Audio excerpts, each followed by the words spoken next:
and I am going to I killed it. I found it. All right, sorry, guys. We're live. This better make some kind of greatest hits play. All right, so let me get the open out of the way. We'll go ahead and do that. You guys deserve me to go ahead and get started instead of fooling around. But I was able to fix the double, so I will be able to play the clip I wanted to play tonight. It's an important clip because it gets to the heart of what I mean when I say we've heard from Tyler Robinson's family. You guys recall there was a Tyler Robinson family member who sat down with a reporter, and she had her face all shielded out. I'm going to play a clip of that tonight. That's one of the clips I was going to play. That woman is not a family member. She's not real. She is such a distant family member. It's estimated she has only spoken to Lance Twiggs 3 times. When I said Tyler Robinson, I meant Lance Twiggs. It's as if she's only spoken to him 2 or 3 times in her life. This woman has no credibility. I'm going to tell you what the actual family of Lance Twiggs said in the last 24 hours. And I'm going to tell you what the actual family of Tyler Robinson said. I'm talking about close family. I can't tell you specifically who, but I can tell you it's a close family member. And so when I give you this information, it's going to change the nature of this investigation. I do believe that. I believe what we'll share tonight will change the nature of the investigation. And I'm going to give all credit to Brandie and Billie, who tracked this story down. And I asked them, do you mind if I go with it tonight? And they said, yeah, go with it, because it's going to take us another several days to get it all up and packaged the way we want to package it. And I was like, okay, well, then I'm going to go with it, because it's a great story. And you guys are going to be blown away. Absolutely blown away. The question on the table is, did Tyler Robinson do this?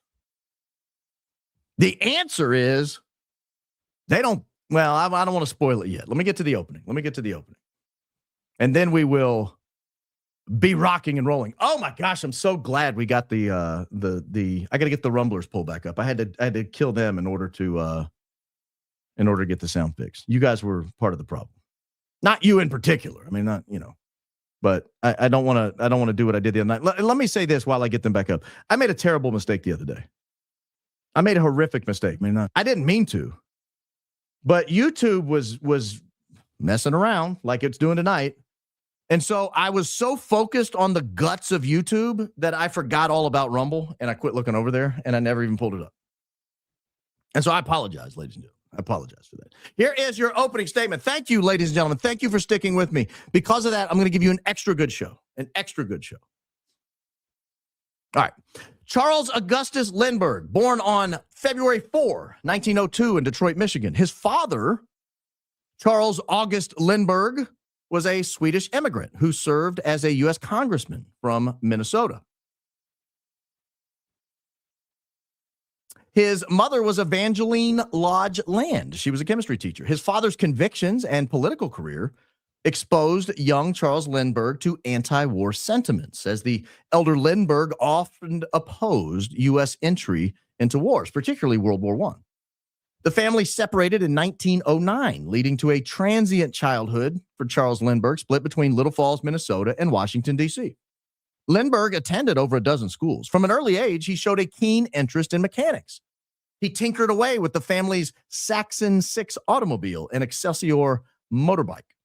These experiences fostered a fascination with motorized transportation that would define his life.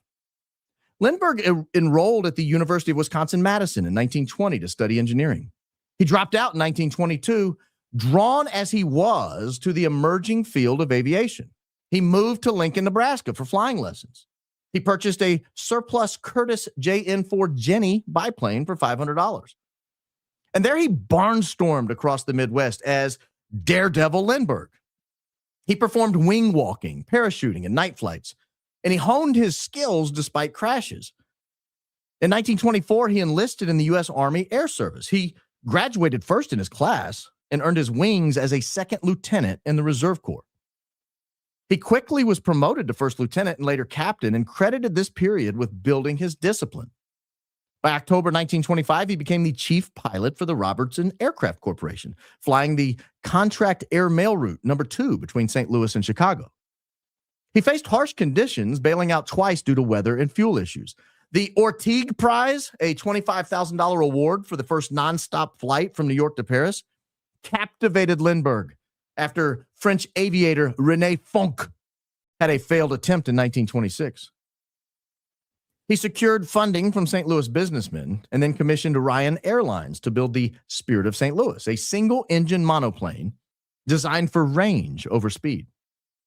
Lindbergh departed Roosevelt Field, New York, May 20, 1927 at 7:52 a.m. He flew 3,600 miles solo, battling fog, ice, and hallucinations from sleep deprivation. He spotted Ireland after 28 hours and landed in Paris, May 21, 10:22 p.m. He flew a consecutive 33 hours and 30 minutes. The flight shattered records. It made him a global icon. When he landed in Paris, he was greeted by 150,000 Parisians. He received the Legion of Honor from France and met world leaders like King Albert I of Belgium. He returned to the U.S. aboard the USS Memphis and was awarded the Distinguished Flying Cross and Medal of Honor by President Calvin Coolidge. He was the feature of a ticker tape parade attended by an estimated 4 million people in New York. Time magazine named him Man of the Year. In his autobiography, We, the name referring, of course, to Lindbergh and his plane, sold 650,000 copies. Lindbergh promoted aviation through a U.S. tour, visiting 82 cities and speaking to 30 million people. These efforts sparked the Lindbergh boom, boosting pilot licenses and aircraft production. In 1929, Lindbergh married Anne Morrow. She was the daughter of U.S. Ambassador to Mexico, Dwight Morrow, and he met her during his Latin American tour. Their wedding in Inglewood, New Jersey was a private wedding, but it was very highly publicized. He was a rock star. Together, they had 6 children. Anne became his co-pilot and his navigator. She earned her glider pilot license in 1930. The couple explored routes, including a 1931 flight to Asia in a Lockheed Sirius seaplane where they aided flood relief in China. Tragedy struck on March 1, 1932. 20-month-old Charles Lindbergh Jr. was kidnapped from their Hopewell, New Jersey home, and a ransom note demanded $50,000, a huge sum in those days. But the child's body was never recovered alive. He was found decomposed on May 12, killed by a skull fracture. It was dubbed the crime of the century. And the case led to a change in federal law. It created the Federal Kidnapping Act. Bruno Richard Hauptmann was arrested in 1934. He was convicted in 1935, and he was executed in 1936. Devastated by media intrusion and threats, the Lindberghs fled the United States. They landed in Europe in December 1935, first settling in England, later France. In the late 1930s, Lindbergh's views shifted towards politics as tensions were escalating in Europe. He toured German aviation establishments with U.S. officials from 1936 to 1938. He inspected German military facilities and praised the Bf-109 fighter, the German fighter. He dined with Hermann Goering and received the Order of the German Eagle in 1938. His reports purportedly exaggerated Germany's air power, allegedly influencing appeasement policies like the Munich Agreement. Returning to the U.S. in 1939, at General H.H. Arnold's request, he evaluated American Air Corps readiness, but grew more and more isolationist. He echoed his father's anti-war stance. Lindbergh joined the America First Committee in 1940. He became the America First Committee's leading spokesman against U.S. involvement in World War II. He testified to Congress in 1941 that intervention in the war would drain resources without victory. Charles Lindbergh saw Germany as a bulwark against communism, against Asia, and against the Middle East. President Roosevelt criticized him as a defeatist and an appeaser, and the criticism from the sitting U.S. president caused Charles Lindbergh to resign his commission as a colonel. The climax came on September 11, 1941. Charles Lindbergh was at an America First rally in Des Moines, Iowa. There were 8,000 attendees. In his speech, "Who are the war agitators?" Charles Lindbergh accused 3 groups of pushing the U.S. towards war. 1, the British. He said they needed aid. 2, the Roosevelt administration, who he said needed power.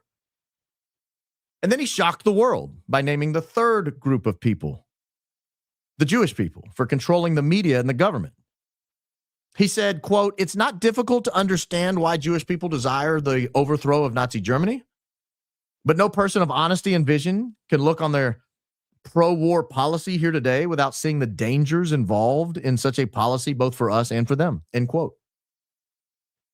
While acknowledging German persecution of Jews, he warned of their large ownership and influence in the motion pictures, in the press, in the radio, and the government. He argued instead for neutrality, claiming the U.S. could not win a war in Europe and that intervention would disintegrate civilization. The speech ignited nationwide outrage. Critics labeled it anti-Semitic and un-American. Newspapers immediately jumped on it and condemned it. The Des Moines Register called it, quote, "so intemperate, so unfair, so dangerous in its implications that it cannot but turn many spadefuls in the grave of his resident movement." Jewish leaders and their allies decried the monolithic portrayal of Jews as outsiders. The America First Committee distanced itself, but the damage to the committee was irreversible. Lindbergh's hero status around the world quickly eroded, marking what would be today something we call being canceled. He continued speaking briefly, but then Pearl Harbor happened in December, and it shifted U.S. sentiment.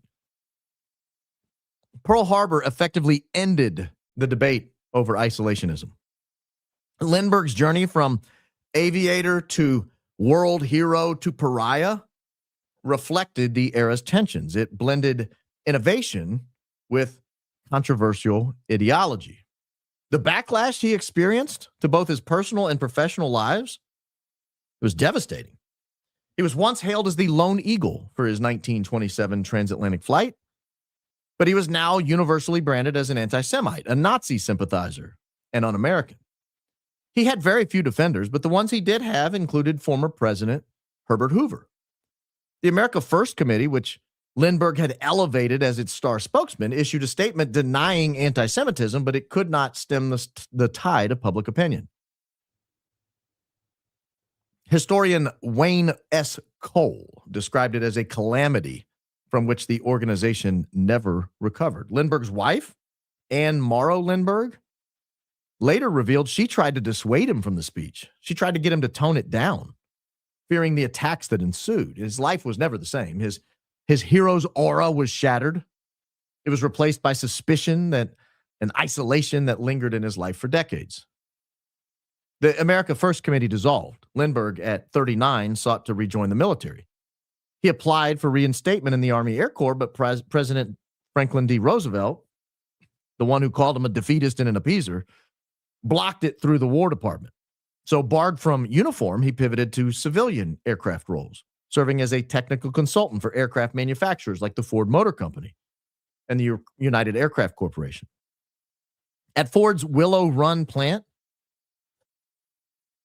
he improved B-24 bomber production efficiency. In 1944, he deployed to the Pacific Theater, but as a civilian advisor. He did fly over 50 combat missions.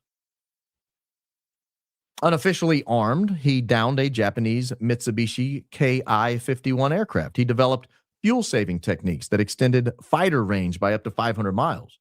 These contributions demonstrated his enduring aviation expertise, but they were overshadowed by his pre-war stance, limiting public recognition. Post-war, Lindbergh sought redemption. He tried to rebuild his tarnished reputation. In 1945, he inspected German aviation facilities for the U.S. government and reported on jet and rocket technology. His 1948 book of Flight and Life reflected on technology's perils. It echoed his wartime experiences. Gradually, he did rehabilitate a little bit. President Dwight Eisenhower restored his commission in 1954, and he was ultimately promoted to brigadier general in the Air Force Reserve. He consulted for Pan Am World Airways and advised the Boeing 707's development and global routes. His 1953 autobiography, called The Spirit of St. Louis, it actually won a Pulitzer Prize for biography. It offered a nostalgic look at his 1927 flight, and it helped a little bit to soften his image. Yet nothing could shake the shadow from the speech in Des Moines. He avoided politics and focused instead on aviation and emerging interests. His personal life was already scarred by the 1932 kidnapping and murder of his son, Charles Lindbergh Jr., but it grew more complex. After his death, it was revealed he had fathered 7 children with 3 different German women. His wife, Anne, knew of some of the indiscretions, but maintained their marriage until his death.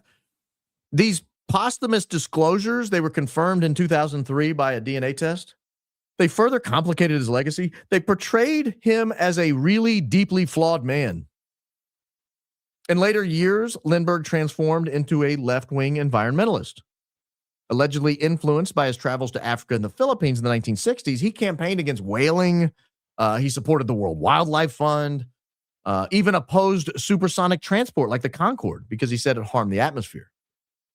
He lived part-time in a simple A-frame house in Hawaii. In a 1964 Reader's Digest article, he wrote, "Is civilization progress?" and cited modern society's environmental toll. The phrase offered partial redemption because it aligned him with progressive causes, but nothing he did could fully erase the historical charges against Charles Lindbergh of anti-Semitism. He was diagnosed with lymphoma in 1973. He returned to from Hawaii, for his final days, and he meticulously planned his death. He designed a simple casket and chose a gravesite. And on August 26th, 1974, at the age of 72, he peacefully died, surrounded by family, buried in Hawaii in a Hawaiian shirt and khakis. That is your opening statement. I am fascinated by the story of Charles Lindbergh and the parallels with the America First movement taking place today. I don't think it's a coincidence that the America First movement is named what it is. And I don't think it's a coincidence that the America First movement is criticized of a bunch of the same types of issues. So I want to go through a lot tonight. At some point tonight, I'm going to get into who was in Washington, D.C. last Thursday and why is our news not telling us who is here, because I'll show you the Google News version, and then I'll show you the news from overseas, and you'll see how different it was. But I first want to start with what's going on in the Tyler Robinson drama, because on Fox News, Erika Kirk appeared today, of all days, and she had this to say about the Tyler Robinson trial. When you talk about the trial of Tyler Robinson, and you have been very forthright saying, listen, I think we need cameras in court. And the reason you say we need cameras in court is not because you want this to be, some kind of, you want this to be on the record. You want everything to be on the record. You want transparency, and you want to make sure there is nobody trying to twist this in any kind of outlying organization trying to twist this into something it's not. Is that a fair assessment of why you want this thing out there and transparent? I'm hearing it's double sound. I got it. Okay. I will kill that. Then we're just not going to play the clips. Because I think the clips are making it double sound. So apologize for that. Basically, Erika Kirk said, I want there to be no hesitation and understanding of what happened to my husband that day. This is from Shadow of Ezra on Twitter. I want there to be no hesitation in understanding.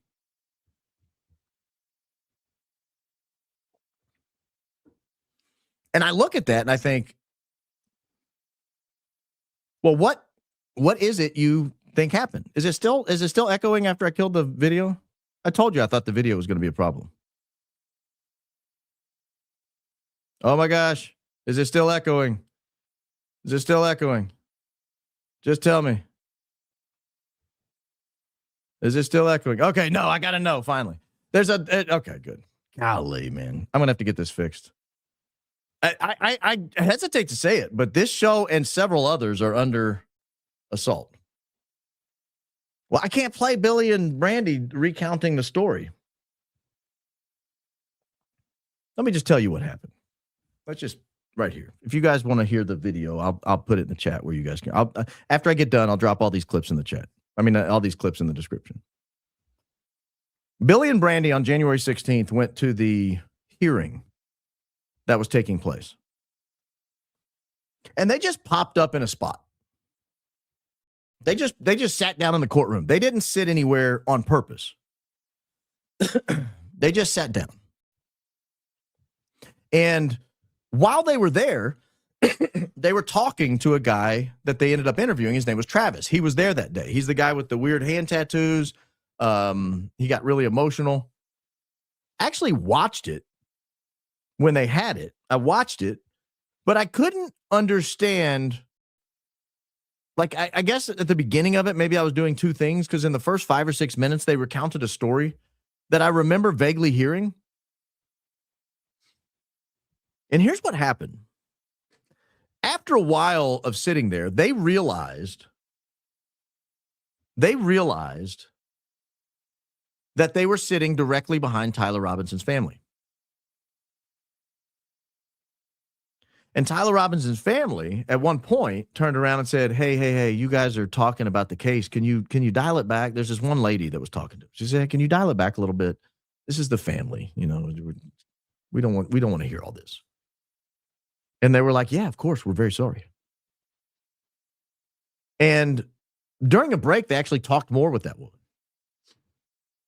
And they asked her things like, you know, what's your relationship to the family? And she said it. I'm not going to say who it was. But she said the relationship is pretty close. Like, she was one of 6 family members in the courtroom. It's close.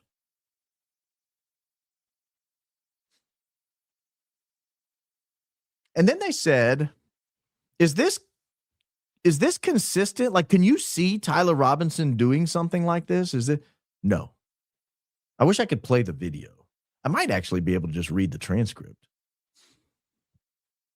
because I think that might do it here. Let me just pull the transcript up and read it, because I don't want to get the story wrong. I want you guys to get it, but I'm having sound issues tonight. She said, oh my gosh, we're sorry. Didn't mean to offend you or anything. She said, no. I heard what you guys were saying. You know, I appreciate what you two were saying, referring to me and Billie. And we just kind of asked her, so have you spoken to the media at all? Like Candace Owens, for example? And she knew who she was exactly. She just said, quote, I feel like we don't want to say anything because we just think that everything just keeps getting twisted. And then she basically said about 2% of what you're hearing in the media is true. And I wouldn't even say true, like partially true. And just basically what the mainstream media says is not what really occurred. I'll read it again. And just basically what the mainstream media says is not what really occurred. And we sort of asked her, do you think Tyler is capable of doing something like this? And she just looked at us and said, no. Now that screaming is somebody screaming in the background in the transcript trying to figure it out.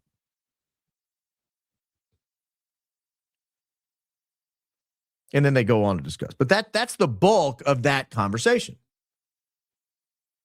So the bulk of that conversation was, do you think Tyler Robinson could do anything like this? And then like, no. Is what you're hearing in the media true? No, absolutely not true. Only about 2% of it. Well, use your own imagination on what 98% isn't true. Now, they were there again yesterday for the hearing yesterday. And I'm going to read directly what they wrote me so that I don't stray from what they permit me to say based on this conversation. Because they told me more than I'm allowed to say out loud. And I don't want to accidentally say something I'm not supposed to say. So when I read this, I want you to know who's saying this. This is a family member of Lance Twiggs, the roommate. This is a family member of Lance Twiggs, the roommate. And the roommate had a family member go on with, and I can't remember the guy's name. He went on with some reporter. I can't remember his name. Scott something maybe. I've got it pulled up in here. Where'd it go? Yeah, it's not important. But I played a clip of it last time when it was on a week or two ago. Brian, that's his name. Brian Stelton or something? No, not Brian Stelton. That guy was on Brian Enton. Thank you, guys. You guys are amazing. Brian Enton. And I told you that I didn't think Brian Enton did his job on that interview. Because the way he portrayed it was, here's a close member of the family who knows everything that's going on. Let's hear what she has to say. And remember, the killer line that everybody in the media ran with was, you've got the right guy. You got the right guy. Well, here's what the other family member said. And keep in mind, this is an actual close family member. A family member of Lance's told us the story about Lance cooperating with the feds is not true. You know, that was circulating in the media. Oh, Lance is cooperating with the feds. Well, think about why you would say something like that. Who does Tyler Robinson have access to? Nobody. He can't just jump on the internet. He's in county jail. They don't just do that. So he can't just jump on the internet. He can't listen to Candace. He can't listen to Barron. He can't listen to anything. He can't read the New York Times. I did have the mic muted when I was playing. It's a double spend on the Roadcaster. I can't help that. And so if you wanted to get the message to him, now, between all the people coming to visit, between all the other inmates at the county jail, somebody's going to hear something about what's going on with the Tyler Robinson case. The biggest rock star in the jail is obviously going to have people inquire, like they're going to ask their friend, what do you know about this Tyler Robinson guy? He's in here with me. And they're going to say, oh, man, his roommate's cooperating, cooking him. Well, that's going to filter back to him. And he has no way to figure out if that's true or not. Tyler Robinson does. Here's what the Lance Twiggs family member said actually happened. The feds surrounded their condo. They detained Twiggs and questioned him for hours. He was not cooperating like the feds said. She also said she doesn't know if the FBI paid for them to move somewhere, but they did relocate. The woman who is a member of Lance's family that Brian Enton interviewed is more like a distant relative who has met Lance a total of 3 times and hasn't seen him in over a decade. That's a big fail on Brian Enton's part. He might do some great work on other stories, but he failed that one. That's a massive miss. That's a swing and a miss. It's such a bad swing and miss, you have to ask how it happened. I believe you, he's a G. That's what I'm saying. He might do great work in other areas. He did a horrific job on this one because he put up a woman that he led us to believe was close to the family who told us she believed Tyler Robinson did it, that they had the right guy. That's a swing and a miss if she hadn't talked to Lance Twiggs in over a decade. Lance's family says they're very disappointed by that interview and believe it was done for attention. Here's the kicker. This is interesting, and this kind of mirrors my belief. Lance's family does believe they both were involved in some way, but they don't believe they knew what they were getting into. They think Tyler and Lance may have been told to do specific things that day, and that they might need Lance's cooperation for whatever case they're building. And right now, Lance won't speak to anyone in his family at all about the entire situation. That's my feeling. That's my belief. That's absolutely my belief. My belief is exactly in line with what Brandie and Billie are going to report on their show when they do it. And again, I'm doing this with their permission. I'm not stealing a story from them. They told me I could do this. I asked them. I said, hey, after we talked about it, I said, if you guys just want to hold the story and go with it next week, that's fine. I won't say a word. I won't even tell you. I won't even tell anyone I talk to you. But they think it's important to get these facts out as quickly as possible. Lance's family does believe they both were involved in some way, but they don't believe they knew what they were getting into. That's my thought. They are unknowing patsies. They thought they were getting involved in something, some operation. It might have been an operation that was going to result in someone's unaliving, someone no longer being among the living. But it was not something that Tyler Robinson planned out in his living room by himself. It's not something that this guy was in there engraving bullets and then had to text Lance all the details because Lance didn't have a clue what was going on. That's just not true. That's not what they believe happened. It's not what I believe happened. And I think it's a fairly devastating reality that this is how they're choosing to go forward.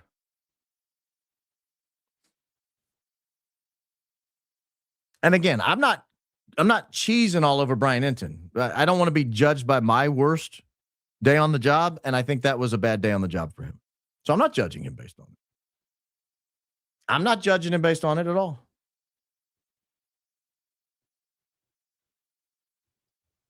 But I do believe, and I will, until I see some evidence to the contrary, I believe this, and I will hold this belief and maintain this belief. I think it's fundamentally important that if what they're saying is true, that Tyler Robinson is not allowed to take the full fall, because that means there are guilty people who got away with it. And if we're not talking about guilty people who like shoplifted and got away with it, we're not talking about guilty people who like killed a street walker and got away with it. We're not talking about guilty people who just, killed a good man and got. We're talking about an operation involving really high level people, apparently. Lots of moving parts that took down a national treasure, a public figure who talked to millions and millions of people on a regular basis, and took him down in the most horrific way imaginable with a very clear message. Do you like your neck? Candace, do you like your neck? Tucker, do you like your neck? That's the message.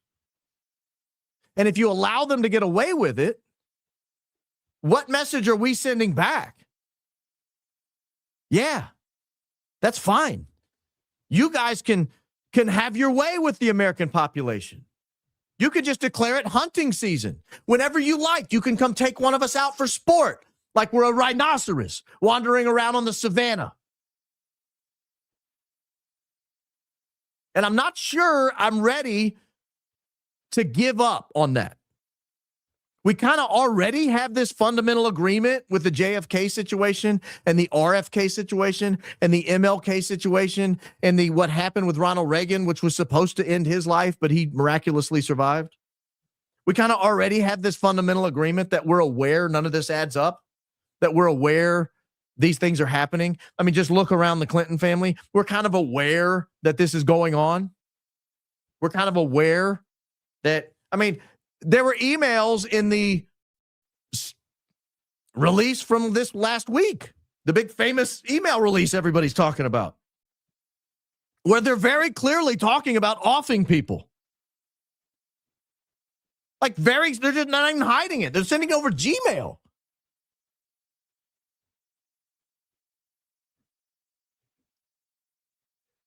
And we're told there's nothing in there that's prosecution worthy. These people are still walking around. Who are they talking about? Is that person alive? If that person's not alive, maybe we ought to check into where they are. How'd they get there?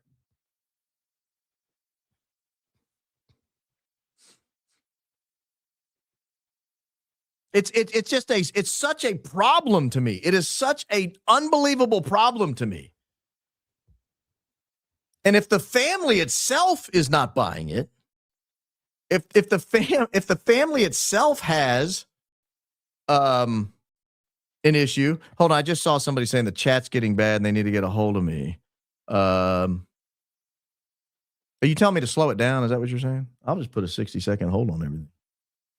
I don't want to stop the chat, obviously, but I can slow it down tremendously. Guys, don't mess with the chat. You know, if you know you're being annoying, stop. You know, and look, if you're intentionally being annoying, we just assume you're out to sabotage the show, and then they have the ability to toss you. So let's not do that if we want to remain engaged. How about that? It's on slow mode 60. I don't know what else to do. I guess one of you guys changed it. But that's why I fight this fight. It's not about TPUSA necessarily. I mean, it kind of is to me, but it's not really. Like, I don't like the stuff they're doing either. But the stuff they're doing is minimally important to me relative to, are there American citizens who are just being hunted?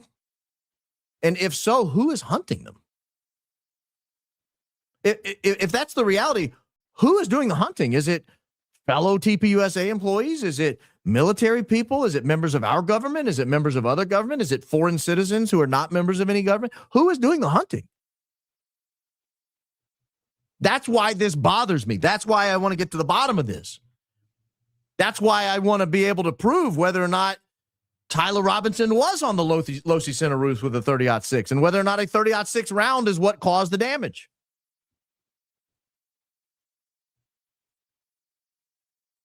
Because if that didn't happen, the family doesn't believe it happened. And one of the arguments from all the shills is, well, their families would be out talking about it if that's not what happened. Well, maybe their families are afraid their kid's neck is next if they say something. Maybe that's the problem. Maybe they realize at this point that whoever they were dealing with, if they can kill Charlie Kirk, surrounded by millions of dollars, maybe $10 million a year worth of security, what chance does their kid have?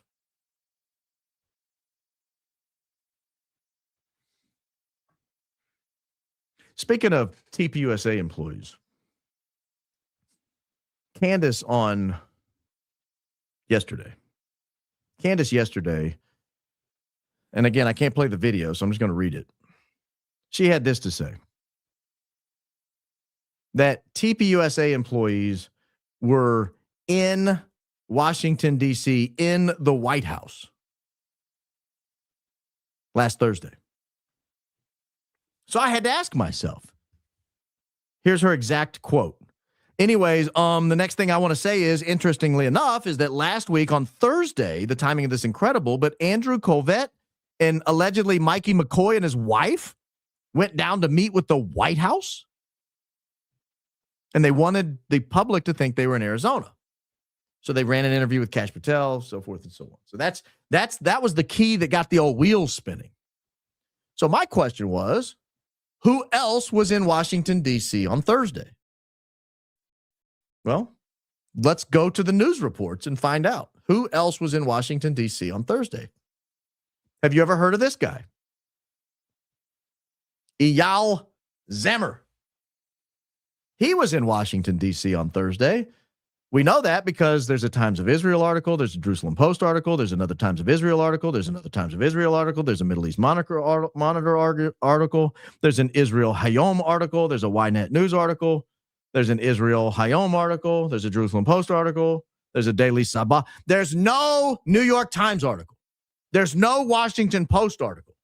There's no ABC coverage. There's no NBC coverage. There's no CBS coverage. There's no PBS coverage. There's no MSNBC coverage. There's no Fox News coverage. There's no CNN coverage. Why is no one else covering this story?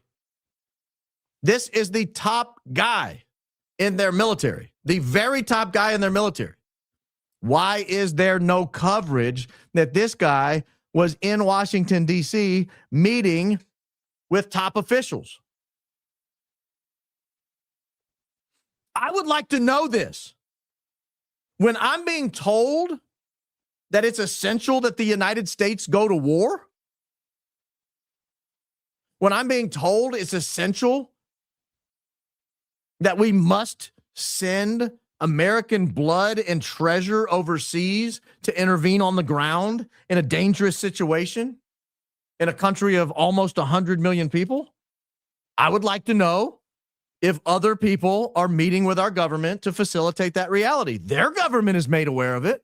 Their people are made aware of it. Their newspapers are made aware of it. Why am I not made aware of it? And who else did he meet with? What time did he get here? What plane did he fly in on? What airport did he come into? Because I've had a lot of difficulty finding the answer to those questions relative to TPUSA, if indeed they were there. Mikey, Elizabeth, Andrew, I don't know if they were there or not. But you know, they weren't the only people here that day. You know who else was here that day? And again, I know it's going to shock you to find out that there's scant information in the American news press about this. Scant information. This is from the Jewish Insider. This is from Arab News. This is from Times of Israel. This is from Arab News. This is from Anjulu Anjasi. This is from Ynet News. This is from someplace I can't even read. Axios did do one. The Saudi defense minister was here. And the Jewish leaders were invited to meet with the Saudi defense minister.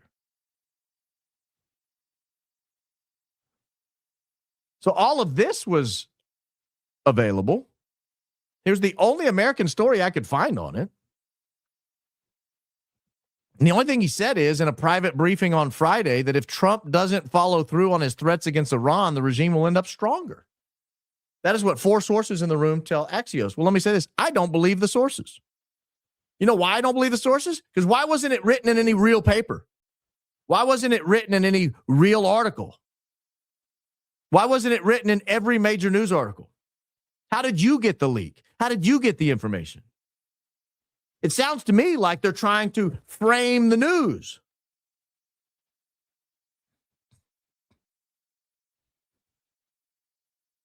And we know they were there because we actually can find the airplane they came in on. And we'll see what time they came in on Thursday. The meeting supposedly was Friday, right? Wait, it's 29th? Did I have the wrong day? May have the wrong day. Yeah, 29th was Thursday. They got here at 12:48 p.m. on Thursday, but they did not meet allegedly until Friday. Well, what were they doing the rest of the afternoon on Thursday? Because that's the day TPUSA was on the ground. That's why I was asking, when did the IDF guy get into town? Was he also here on Thursday? What were they doing? Who were they meeting with?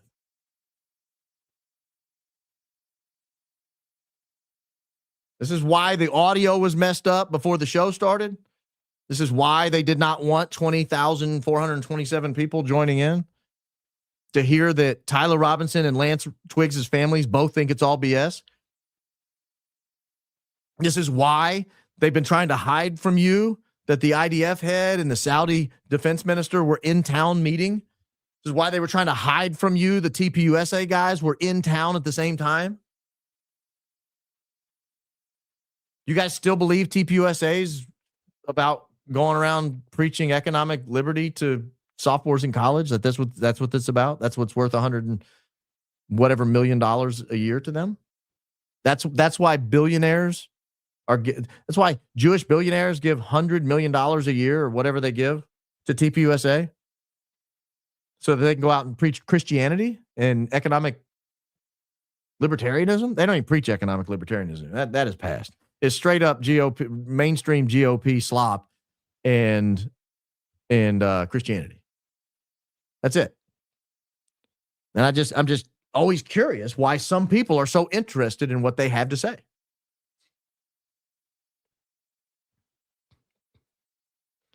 I want to show you something here while we're going Max. Let's just do it. So I find this email. I put it on Twitter because I didn't know what to do with it. I'm just doing what I do, going through the files, the email release, just doing what I do. I find this I find this email. It's a little disturbing, frankly. This is an email between a guy named Roger Shank, I think is his name. I think Shank, however you pronounce it. I mean, it could be Skank. I'm not sure. Schank. Isn't CH sometimes a hard K sound? I'm going with Roger Skank, especially after the topic.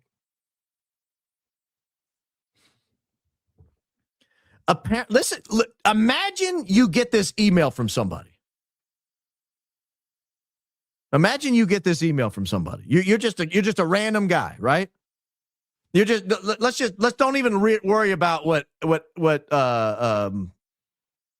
JEE wrote back. Let's just say you're just a random guy and you open up your email one day and you read this. Apparently, you were discussed.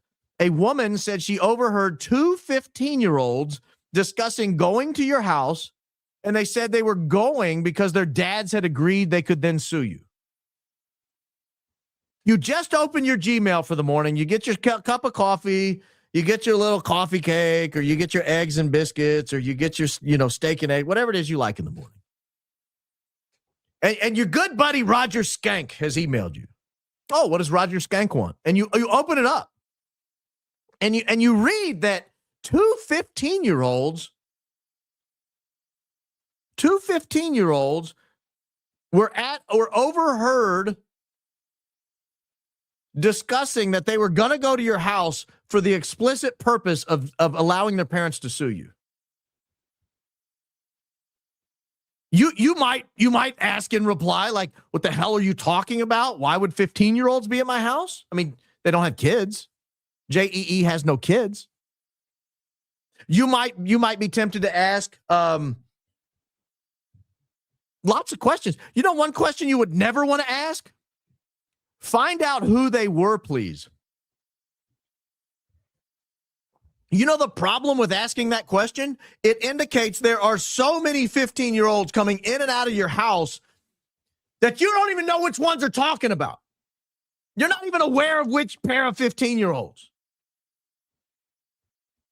I have no idea how a man with no children would have that response to, oh, by the way, there are two 15-year-olds discussing going to your house, and they said they can go because their dad said they'll sue you. Yeah, which 15-year-olds we talking about again? Which of the plethora of 15-year-olds that are in and out of my house all the time, which ones are we talking about? Are we talking about two 15-year-old boys? Are we talking about two 15-year-old girls? Is it a boy and a girl?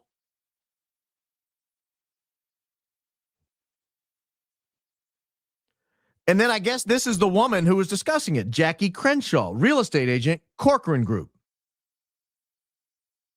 And somebody below said Corcoran Group, like the group EK worked for? Yes, that's correct. Well, that got the old wheels spinning. What else on the files is going on with the Corcoran Group? And then I thought, have I ever really looked into this woman, this Ms. Francevay? Have I ever really looked into her time as a real estate agent? What kind of deals did she have? Here is her Zillow. It's still available. Here is her Zillow profile, Ms. Francevay. You can get to know her. There's really no active anything because she's, been gone a long time. No recorded sales and all that. But I thought, well, have there ever been any recorded sales? So I did what a normal person would do. I went to the Wayback Machine. And I started filtering through her profile on the Corcoran Group on the Wayback Machine. And I found this. I don't know why I never thought to do this before. I think this is after she was married, if I'm not mistaken, or at least after she met Sir Charles. This is her profile on the website. This is Corcoran.com. And she has one listing, one active listing. And it's just one for rent. And I start thinking, is there any other way to find out what was going on in the Corcoran Group at the time? So I search the files for the word Corcoran. And I came across something very interesting. I came across something incredibly interesting. I found this document. Make it bigger. Actually, that's going to make it worse for you. Let me make it smaller. Let me make it smaller and bigger. Here we go. All right. I find this document. I was not expecting this document to yield any Corcoran Group information. This is a background research report that was run on a woman named Lynn Forrester. I don't know if you're familiar with Lynn Forrester. She's kind of famous. I don't know who ordered this background search. This was done May 26th of 2020. This is after JEE was no longer alive. So obviously he didn't request it. But this is Lynn Forrester. It also has her other names, Lynn de Rothschild. She was previously, before she was married to a de Rothschild, she was married to a guy named Stein. So that's her Lynn Forrester Stein. And I just start flipping through here, and then it gives us a list of her work affiliations. We know this is accurate because she has a job. This is her company, E.L. Rothschild, LLC. She was married to a Rothschild. The Rothschild has passed, but she was married to him, and they did black out the email. But then I see this, Corcoran Group, Inc., title president, and it even has an email. And it doesn't just have a random email. It has an email they blacked out, indicating, at least at that time, it might have been active. It might have been a real email. Or at least it would have been tied to her in some way. Well, I can't find her anywhere. I can find no evidence whatsoever this woman ever worked at the Corcoran Group. I can find no email. I can find no internet evidence. I can't find anything tying it together. But the rest of these all check out. These all track. All of these track. This is the only one that appears to be difficult to run down. This Corcoran Group title president. My question is, was Lynn Forrester de Rothschild the president of Corcoran Group while Erika Franzwe worked there? Because have we ever asked how she ended up at the most prestigious real estate firm in New York with no real estate experience whatsoever? No real experience in anything whatsoever except, walking around in a bathing suit on a stage? Have we ever asked how she ended up there? If you search Corcoran Group in the JEE directory, what you're going to find is a tremendous quantity of hits. Is a very active, very well-known place. And there are a lot of people emailing JEE back and forth about the Corcoran Group listings. But this is incredible to me because I was told recently by someone I trust that it has been proven to this person's satisfaction that Franzwe is, in fact, a Rothschild through one of the great-grandparents or something, one of the grandparents or great-grandparents. I don't know if that's true or not. I don't know if that's true or not. I also don't know if it's true that this woman worked there, but I'm telling you this, something caused them to redact the email that was right there. And if that email did not go to her, what's it doing there? Why is it in the background report? The rest of this stuff all checks out. So why would that one line be wrong? I just can't believe it.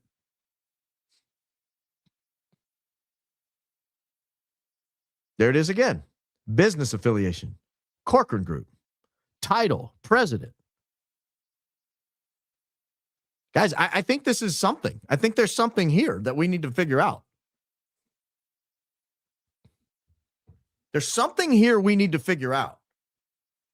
Is Lynn Forrester de Rothschild in any way whatsoever important to the story of how Erika Franzwe ends up a real estate agent at the most prestigious real estate company in New York?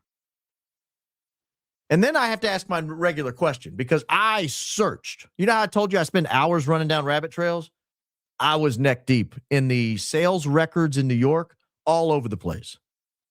I was so deep into the sales records.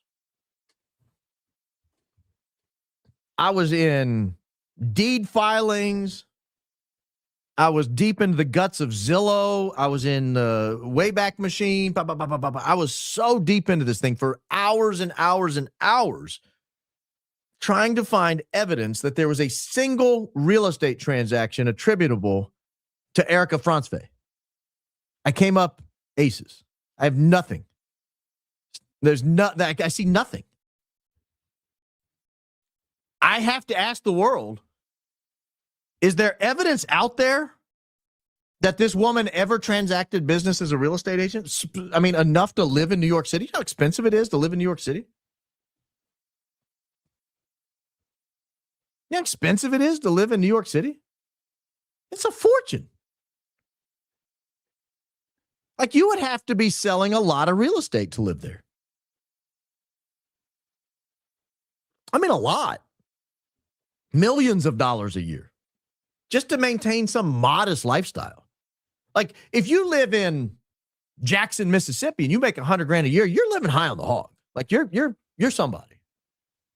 You live in a good neighborhood. Your kids go to a good school. If you live in Lincoln, Nebraska, and you make $200,000 a year, oh, you're somebody. Like, you live in the big neighborhood. You've got grass. You've got a lot of grass. You've got a big house. It's got 2 stories. It's got a garage. You've got a late model car in the garage, maybe 2. If you live in New York City and you make $200,000, you're like basically barely above the poverty level. Barely above the poverty level. To make $200,000 selling real estate, let's assume you make 50% of the 3% commission, and you sell $1 million house. 1 million times 0.03, that's going to net you about $15,000. You've got to get that $15,000 to make $200,000. You've got to get that $15,000 on 13 different sales. That's more than one a month. More than $1 million sale a month.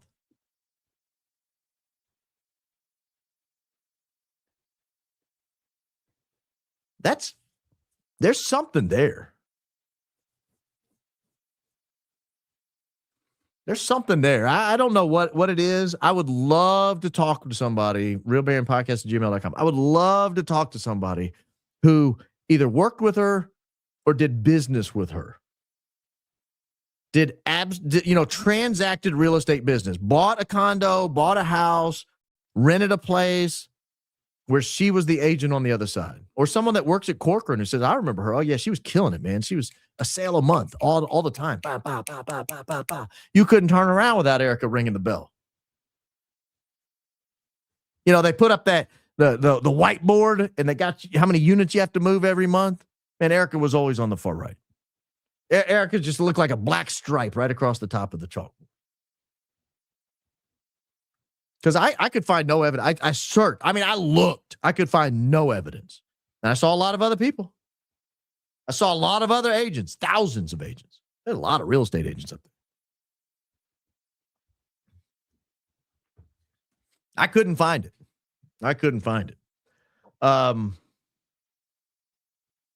had Lynn, the Rothschild's wiki here, but I don't think I need it. But yeah, it's possible that's wrong, that she never worked at Corcoran Group. Maybe it's another Lynn Forrester de Rothschild. Maybe it's another Corcoran Group. It's some kind of consultant. I don't know, but it's called Corcoran Group. It's got a New York address. Kind of weird to me. I want to give you a quick recap of what happened at the Charlie Kirk hearing yesterday. I had a members show yesterday. For those that aren't members, we had a little fun. We had a little come to Jesus meeting about the interview we had last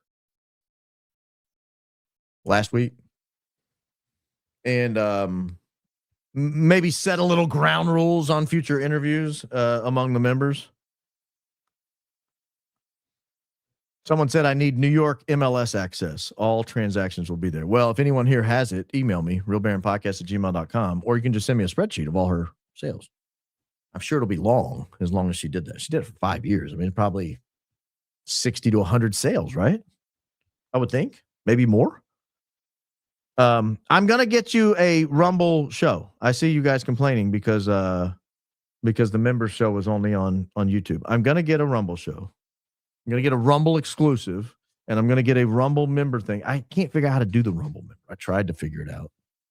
I tried to get you added to this show this week, and I couldn't do it.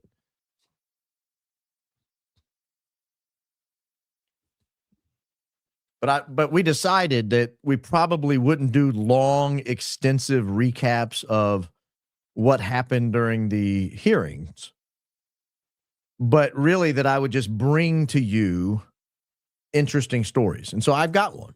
Something interesting happened yesterday. CNN reported on it, and I'm going to show you what it is. I don't even eat popcorn. I have no idea why there's a giant popcorn ad here, but free ad for them. Investigator reveals new evidence from Robinson's home. Well, new evidence? What was it? I saw this and I thought, ooh, new evidence? Please. Prosecutors called up Sergeant David Hull. Testified prosecutors did not notify investigators that the child had video or witness. That's unrelated. He also briefly alluded to a few items uncovered inside Robinson's home, which investigators have not previously described to the public. What were they? Bullet cartridges were found near the crime scene, engraved with phrases from internet memes or video games. Similar items may have been found in similar to what? Similar to the meme? Similar to the bullet? I mean, it either is or is not a bullet. You don't have similar. A dart is similar to the bullet. A dart is similar to a bullet. A BB perhaps is similar to a bullet. But you can't have something similar to a bullet. You either have a bullet or you have not a bullet. Now, are they talking about similar to the engraved bullets? Okay. Were there engraved bullets found at the scene?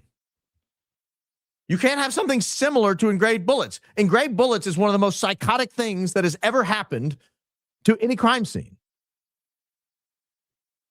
Oh, am I getting muffled and glitchy again? Or is that somebody old? You can't have something similar. You can't have something similar. But here's something. There were some tools that were believed to have been used to make those inscriptions. What makes you think the tools were used? Were they in a box that said bullet engraving tools? Is that why you think there were tools that were used? We opened up a box. It was a shoe box. And on the top it said, tools used to engrave bullets with memes. Because I have tools all over my house that could be used to engrave bullets. They've never been used to engrave bullets ever. That's psychotic. But I have a Dremel. I have a lot of things that you could use to engrave bullets. Lots of things. And I think it's ludicrous that we don't get a better description than this, but whatever. Whatever. I have one video I want to play relative to this, but I'm just going to have to describe it. Because the prosecution put up an expert witness on the stand. Or put up a witness on the stand. And the witness describes how there was DNA from Tyler Robinson at the scene. Now, a lot of people have added to that to say that it was recovered off of the gun or off of the screwdriver or off of the towel. They didn't say that. All they said was there was Tyler Robinson DNA recovered from the scene. Well, what is the scene? Are we talking about the roof? Are we talking about the windowsill that he hung on, or the gutter that he hung on to? We're talking about where he landed, where he touched the ground on his way.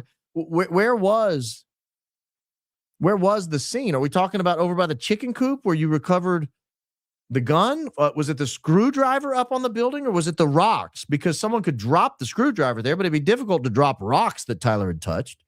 Hey, Tyler, juggle these rocks for me real quick. Oh, okay. Why are we juggling rocks? I'm a good juggler. Watch, throw me a fourth rock. I can do 4 rocks. Oh, look, now I'm down to 3. Woo, behind the back. Woo, woo, did it again.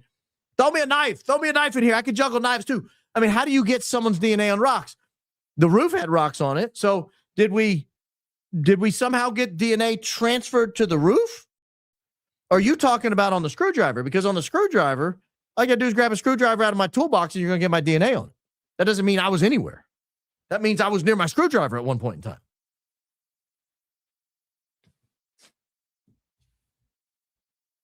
And so I'm very confused by these things. Okay, it's on the screwdriver. Great, it's my screwdriver. Of course it has my DNA on it. Well, it's also on the gun. Great, it's my gun. Of course it's got my DNA on it. Now tell me it's on the rocks of the roof. Now we got an issue. Now I got to wonder, was he really up there? I might have to revise my I might have to change my mind, which I'm open to doing, by the way. I'm absolutely open to changing my mind on some of this stuff. But I'm not changing my mind absent some sort of hard evidence that my mind needs to be changed.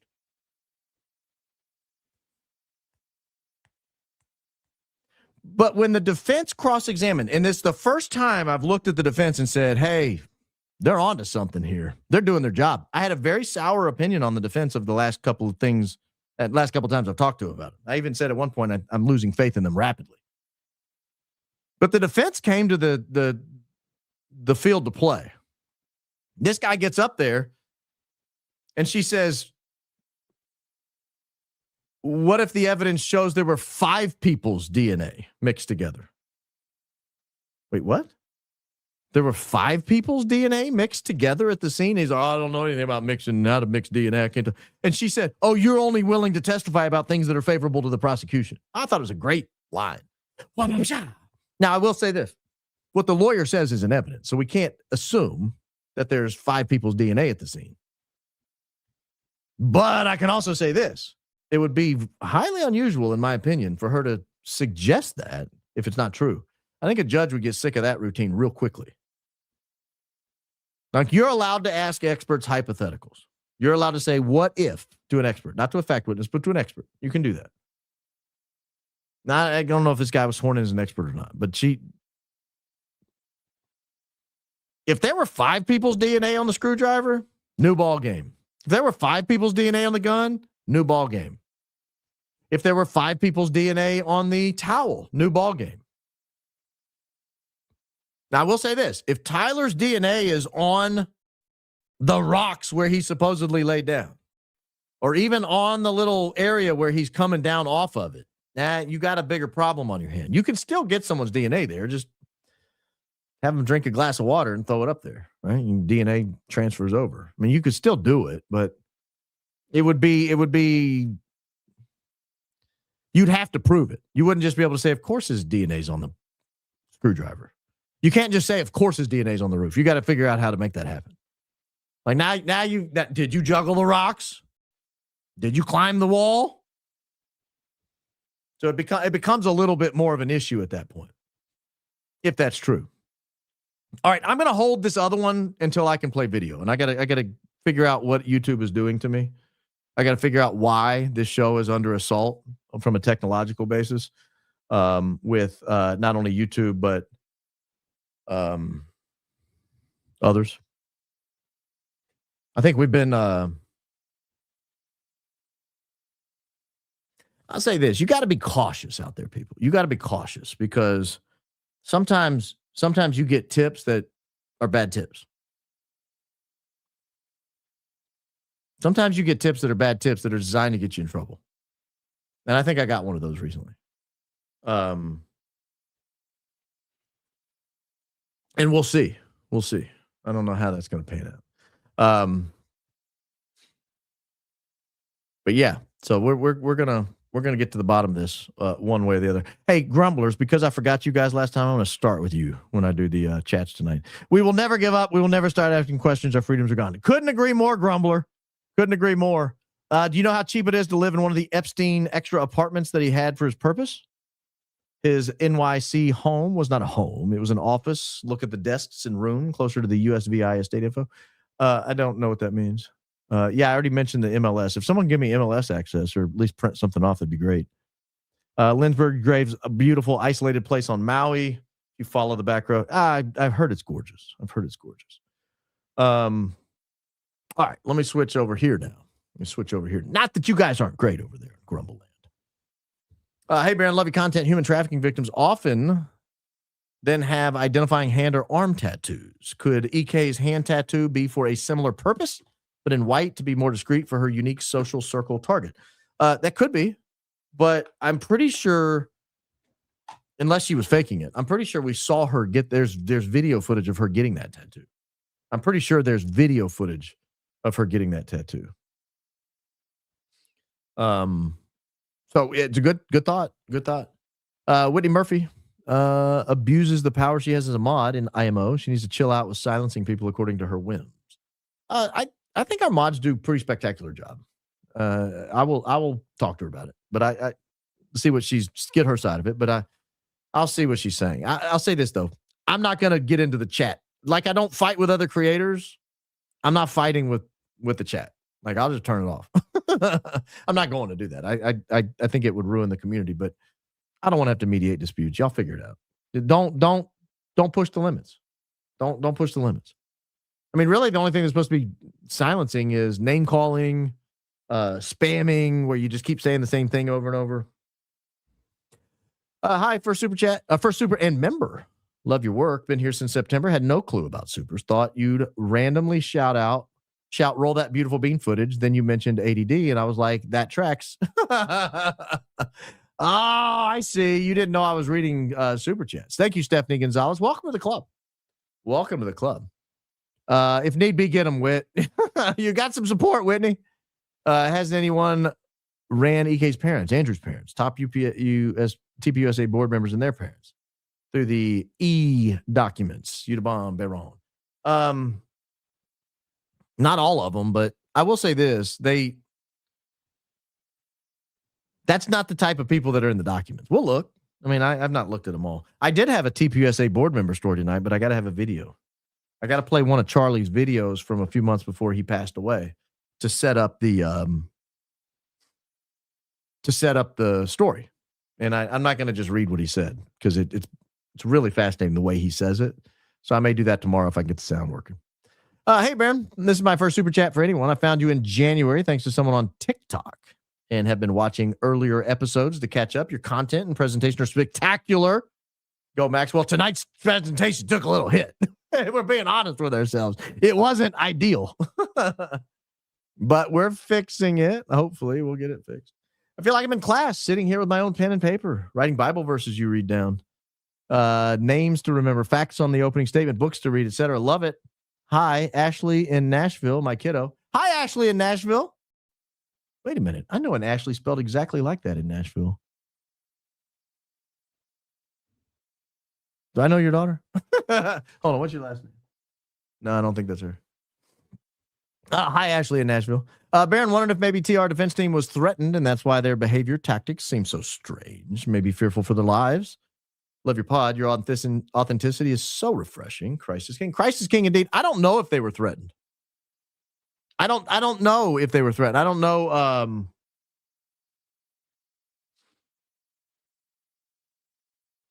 Maybe they watched this podcast where they saw their names had been searched ahead of time. They're trying to throttle you. Yes, I agree. Folks having trouble typing a super chat, it's less obnoxious if you copy and paste it from a text message. That's solid advice right there. I need to try that. I've never even thought of that. Frank Turk is super sus. Hey, you know what I was doing right before I came on live? Well, I was taking a shower. But you know what I was listening to in the shower? Frank Turk podcast. Don't tell people I listened to Frank Turk in the shower. I didn't intend to. I was listening to something else, and it ended, and Frank Turk popped up. And I was like, I guess I'll finish to Frank. I guess I'll finish showering to Frank. Guys, come on. Head out of the gutter. It was actually pretty fascinating. I disagreed with what he was saying. He was talking about the development of the canon, and it was an interesting conversation. I can find somebody interesting that I disagree with. Joined CK first time at UVU. Told CK he feared drone footage. Fake FaceTime. Tip of hat. Jumps in SUV. Saw everything. Finds and keeps necklace. Said Mikey's a hero. Navy back. That is probably the greatest summation of why everything about Frank on September 10th is suspicious that I've ever read. So thank you. I'm taking a picture of that. That is such a good comment. That is such a good comment. Yes. Every piece of it. Not to mention that I think he was the reason that Butch Hibbs was there, if I'm not mistaken. I could be wrong about that. Don't hold me to that. Red Hoodie. Hi, Baron. Love catching you in our mornings here. Oh, you're in Japan. Thank you for your in-depth research and fighting for the truth. I'm doing my best over here. I'm doing my best. Do you and your wife pray before your podcast? If not, that's a good idea. You speak truth about Jesus. As Lord, you will be pestered with electric and audio, all kinds of annoyance. Let me tell you what happened to my sister one time. I'm telling you, this demonic stuff's real. My sister is at work. She was working at a rehab, like a drug rehab. And she wanted to print off some Bible verses, like to encourage the I almost said inmates, to encourage the residents. It's a live-in. So she said, I'm going to print off a couple of good Bible verses, just hang them up around my office. If they come in, they'll see them. Maybe they'll be inspired. She's not obnoxious. She just, passive aggressive with the Bible. And so she goes to print them off. The printer won't work. It will not print the Bible verses. So she's like, that's weird. So she comes up with something else to print. Prints right off. Oh, okay. Printer's fixed. Goes back to the Bible verses. Won't print. Well, maybe it was the program. Types up something different, not a Bible verse. Prints right off. Goes back to the Bible verse. No, ma'am. You all don't think that's real? That's real. I don't care who you are. That's real. Lance Twiggs sounds like a bad corn name. Wouldn't that be like Lance Limb? Lance Trunk? Some Christian church is threatening Sean Ryan now. Yeah, I'm following that. That's really interesting to me. I'm not like a Sean Ryan stan by any stretch of the imagination, but I do think he should be allowed to cover news stories. It's a news story. That's a news story. Shalom in Hebrew can be understood as the dismantling of authority attached to chaos. Appreciate your wisdom, experience, and critical discernment as you help bring light to truth. Thank you. Muffled like underwater. Oh. Yeah, that's before I did the reset. We fixed that, ladies and gentlemen. We have fixed that. Yes. Fishbowl sound. The grand jury says Erika's tattoo looks like the symbol of Pan. I saw that in the grand jury yesterday, and I looked at it. Look at becoming Brigitte, the god of Amiens. Timestamp 2057. Very interesting. Well, on that, like white on rice. Back to the camera, ladies and gentlemen. Back to the camera. Thank you. Baron, you and Candace have sparked my curiosity of Catholicism. State why you believe it's the truth. Why pray to more than Jesus? Case for purgatory, scripture. I'm not doing all that tonight. Maybe I'll do a Catholic Q&A one day. And I've talked about it a lot. If you didn't watch the last podcast, it turned into Catholic Apologetics Hour. So some of that was covered there. If not, I mean, a lot of that you can look it up on like Catholic.com and all that. I just don't want to turn every podcast into a defense of the Catholic faith. No offense. And so I appreciate that. And maybe if you had like, maybe if somebody has one quick question, I'll be happy to. But what you just asked for was like a 30-minute response. And I just don't feel like I can do any of that justice. Why pray to more than Jesus? I can do quickly. Do you ask your neighbors to pray for you? That's all we're doing. We're just asking the saints to pray for us. My neighbor the other day asked me to pray for him. So I'm happy to oblige. Hello, Baron. Found the meaning of family name Kirk is church. Spirituality. Interesting. Yeah, the Scottish Kirk. That's the Scottish Presbyterian Church. It's called the Scottish Kirk. Do not ever let Charlie's team help you with sound or video, please, my friend. I'd like to keep you around for just a while. That's a great idea. I need to not get help from the TPUSA crowd. If so, I'm not touching the mic, and I'm not wearing any portable electronic equipment and no jewelry. If you can find a way to rig my my headphones, you'll be good. Now it's great. I got to have like 50 sets of headphones and just pick random ones every day. I can't wear the same ones every time. My mom and I watched Rob's video yesterday. She's already a firm believer, so she was thoroughly entertained by how much my mind was blown. What video? What Rob video? I wish I knew what you're talking about. I'm glad her mind was blown in a good way, I hope.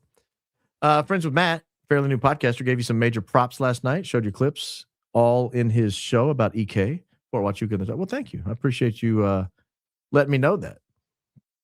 And thanks for all you're doing, Baron. You're a great advocate for Catholics and have at least made me Catholic curious. A long journey, but one I feel it's worthwhile taking. Happy to, like I said, happy to answer any questions. I'm not out here trying to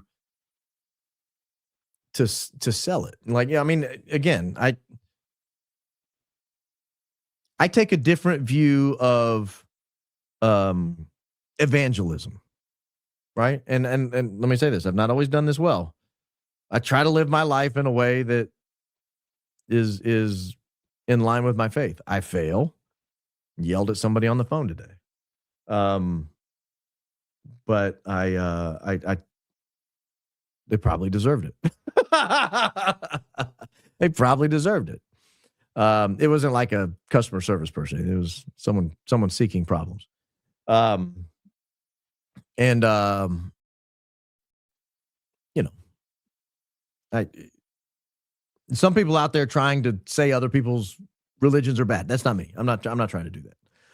University of Louisville red. No, this is national champion Indiana Hoosier red. Crimson, if you will. Recent tweet I read, EK is grieving differently because she's closer to God than most. I couldn't articulate a response. I wouldn't bother responding to that. I would not even bother with a response to that. Thank you, Cool Pigeon, for your donation, and congrats. You now join Joe and Jason Goodman as one of the most insufferably lame people to join the chat.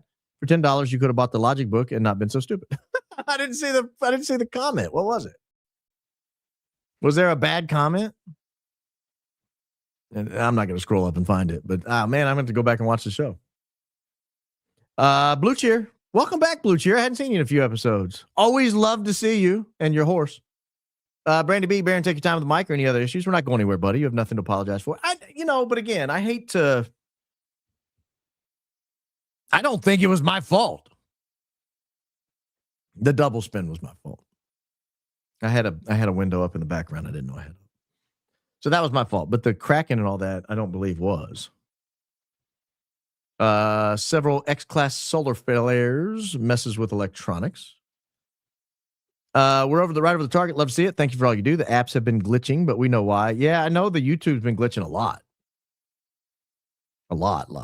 Hey, Baron, absolutely love the show. Ian would have never steered me to you. He lost his first place spot. Ian should have never steered me to you. He lost his first place spot. I followed Skiba since 15. Very sad the way he went. Needed an investigation into his passing. Yeah, I put that video in the description. I cannot recommend it enough. Again, for me to I watch 2 or 3 hours of podcasts a day. And for me to spend it all on one and to not skip around any, I mean, he came out firing and never slowed down. It was phenomenal. It was such a good podcast. Or it wasn't a podcast, it was speech. But it was so good. It's in the description if you want to find it. But it's a guy named Skiba talking about the global elites and what he believes they're trying to do. And Candace was talking about it on her show today and yesterday, I think. I'm assuming that's why my dad sent me the video. I think he probably heard her talking about it, found the video, and sent it to me. I'm glad he did because it was excellent. Excellent. I'm so glad I watched it. It's one of those that I'm going to have to sleep on and wake up tomorrow and see, have I, sometimes when you sleep on something, you even think about it more in your sleep. Praying protection over you and your loved one. Jesus is Lord. Jesus is Lord indeed. Satan is called the prince of power of the air. Ephesians 2:2. Duly noted. Where are all the original CK neutralization videos and photos archived online? I've asked a few podcasts and never see the updates in the description. So if you go to archive.org /download/Kirk shooting. Archive.org/download/Kirk shooting. you will find them. I need to know what happened with Curious Joel and Uncool Pigeon here for the Joe-related tea. I don't know because I missed it.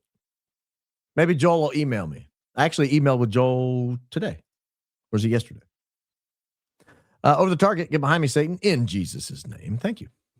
AES video, YouTube handle, Fox 13, Tampa Bay, title, Tennessee officials shared details about explosion at munitions manufacturing plant, timestamp 150. Sheriff Davis mentions phones going off. Please play. Let me do that for tomorrow. I don't want to try to pull that up while we're moving. Let me try to, because tonight I'm going to have to do some post-production editing to get rid of all that stuff that happened at the beginning. I don't want anyone else to have to see that. Bad enough you guys had to see it. Orthodox priest, Father Stephen DeYoung, co-host of the Lord of the Spirits podcast on Ancient Faith Radio, is an expert on giants, the Tower of Babel, the Second Temple. He has a new book out about Baal.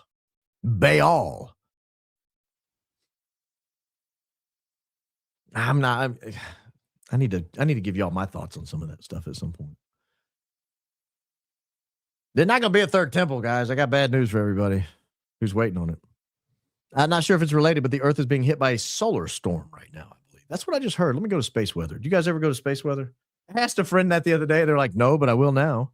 The CME has arrived. Yeah, hit Earth's magnetic field today, February 4th.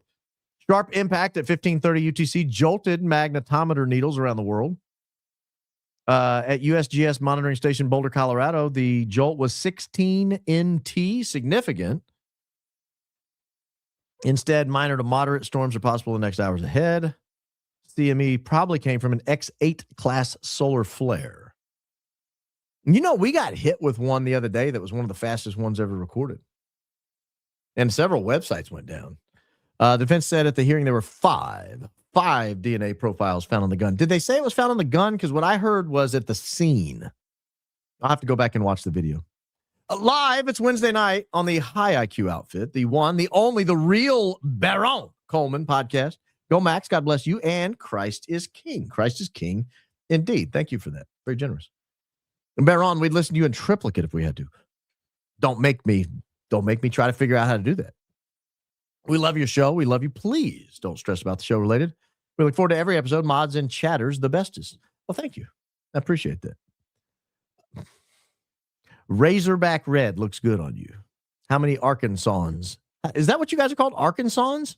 I've never heard that. Woo, pig, suey. Or something like that. I've watched you guys do woo, pig, suey. I watched you guys do that from Jordan-Hare Stadium in Auburn. Back when Gus Malzahn was your offensive coordinator. And you guys absolutely roasted the Auburn Tigers that day. I watched it in person. It was hot, sunny. I got sunburned watching Auburn get mutilated. I've never heard them called Arkansans. I don't know what I guess I don't know what they were called. I saw a YouTube video by Jimmy the Giant. He showed a clip of Charlie Kirk talking about the 7 pillars of religion. I was wondering if Candace is aware since she was talking about this topic on one episode. What do you think? I'd like to see the video. Did you think I could find it on a quick search and save it for a rainy day? By rainy day, I mean tomorrow. Charlie Kirk, 7 pillars. I don't see anything off the top of my head. Thank you, though. I'll try to run that down. I sent an email. I have footage looking down into Charlie's tent if you're interested. I hope my info will be helpful. Yeah, that'd be excellent. Send that to me, please. Please. Shamalama ding dong. Helga shagalaka ding dong. Baron, I have a few questions that won't fit into a super chat. Instead, I sent you an email titled Not a Tips Email. Maybe asking too much, but do you mind opening the email and answering those questions live? I mean, are there a lot of them? Let me see. This is a lot. You're asking a lot of me. One.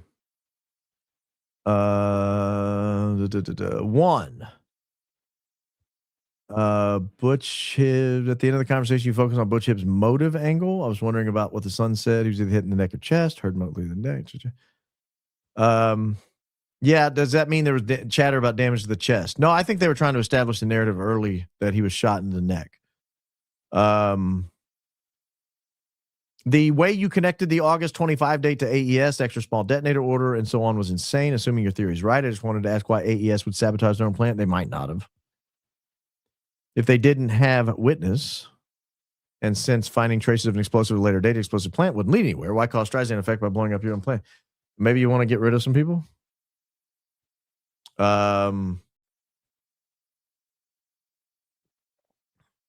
Yeah, okay. I appreciate that, but I can't do 4 long questions. So I don't have time. I'll be here all night if everybody did that. It's like a kindergarten teacher. Did you bring snacks for everybody? Homeschool mom here just finished the book A Woman I Know and has scary parallels between JFK and CK, i.e. Oswald's alleged secret trip to Mexico City 2 weeks before. It's giving Huachuca vibes. I heard somebody call it Fort Huachuca, and I cannot get that out of my head. The relative of Lance Incognito interview. It's the same lady you can see in an earlier interview. She's their neighbor. Same voice, I'm sure. I don't know that that's true unless this distant relative that only met him 3 times, because that's who the family member said it was. You got to bring Brandie and Billie on the show sometime. I offered for tonight. I said, you guys just want to come on and talk about it tonight? And they were busy. But I saw them in the chat earlier, so they're not that busy. Girls. I will do that. I think they would be a great members show. Maybe I'll line them up for that. We would watch, listen to you no matter how bad your microphone is. Well, you say that. But I'm not sure. I'm a longtime fan of Rob Skiba. That's who you're talking about. Other guests no longer with us. Dr. Michael Heiser, Dr. Thomas Horn, Dr. Chuck Missler. Well, the obvious answer there is don't become a doctor. Everyone hit like and subscribe to support Barron's channel. Brian's channel. And Barron, your work means a lot to me. I appreciate everything you put into these videos. Well, thank you. They take a lot. I mean, I'm not patting myself on the back here, but they take a long time to put together a show. I got a lot. That's why I have so much respect for other creators, and I don't like to attack them. I know what it takes to put shows together. Do I have any family relations to Dr. John Coleman? No, I have family relations to a John Coleman, but he is no doctor. I can assure you. He's no doctor. I know that for a fact. Hi, Barron, all the way from Australia. We love your show. It's my partner Nick's birthday today. Happy birthday, Nick. Happy birthday, Nick. Over in Australia. No. There's really nothing quite like watching you live. You rock, Barron. Crisis King. Crisis King indeed, Katie. Nothing like reading your comment live. Nothing like it. My dad was a World War II submarine veteran. Born in 1920, enlisted in 1939, retired in 1969. I came along a year later. A little late. They already had 11. I wished I'd asked him so much more. Oh, once they're gone, they take everything with them. Sorry to hear about your loss, Lisa. Barron, if you ever wonder if you've done the right thing by going full time, then just read the chat. These people would follow you to the ends of the earth, including me. You're doing what you were called to do. Well, thank you. I'm not asking you to follow me to the ends of the earth. Just asking you to tune in 4 days a week for about 3 hours. Maybe join the members and join us for another hour or 2 each week. We have fun over there. It's a little more laid back. Excited to receive my copy, Rome Sweet Home, tomorrow. Any priest reference for Northwest Alabama area? Love your show, Crisis. I don't know any of the priests up there. Are you in? Are you near Flowtown in the Quad Cities? I don't know any priests up there. I don't think. But let me know how the book comes along. You can email. You don't have to pay to tell me how the book is, but let me know how it goes. I've been watching, been going through a hard time lately. Your show's been the best part of my day. Thank you so much. I'm sorry you're going through a hard time. I really am. I don't know what's going on with you, but I hope the other chatters will join me in wishing you the best and saying a quick prayer for you tonight. First time catching you live. It's almost 1 a.m. in England. My baby is sleeping on my chest tonight, and he's full of cold. Is that a British expression? You guys say weird stuff. You guys call potato chips crisps. That's weird. You call fries chips. That's even weirder. So, no offense. Full of cold must be some kind of Britishism. Taking the opportunity to send my first super chat. Thank you for making a long night a little easier. Well, Gemma, I hope it gets better. Good luck to the little guy. There's a flu going around right now that's brutal. I've talked to a few people who've gotten it. I'm in DSM. The register is still nothing but a rag. Very interesting. DSM, is that what you cool kids call Des Moines? We in the DSM, dog. That's like the Atlanta people calling it ATL, like they live in the airport terminal. We in the DSM. The DSM is the diagnostic statistics. The diagnostic statistic manual. What's the DSM stand for? The diagnostic and statistical manual. I didn't know you were in that. We were there for a long time and saw no one other than a prancing deer, animals, and visited the most beautiful chapel. The Zionist did not win. The antiseptic did, and he disinfected himself from evil. Oh, you're talking about Hawaii. Talking about Hawaii. Back to Erika. Candace is doing a deep dive on her this weekend next. She's going gloves off. Maybe someone in New York has that MLS, watches her show. Yeah, email it to me, man. If you've got that MLS list, email it to me. I'd like to see if she sold enough to support herself. Do we follow Jesse Romero on Jesus 911? I do not. He has a Wednesday episode about spiritual warfare with Kyle Clement, Father Chad Ripperberger's right-hand man, and Dan Schneider. I bet it's amazing. Check out the St. Michael Center. Monsignor Rossetti has protection prayers for electronic devices. Well, I need that. Where did you say to check out? Check out the St. Michael Center. Duly noted. Duly noted. Hey, Baron, love the show. I was watching Jason Goodman interview earlier, and it disappeared. Are you going to put it back up, please? I am not.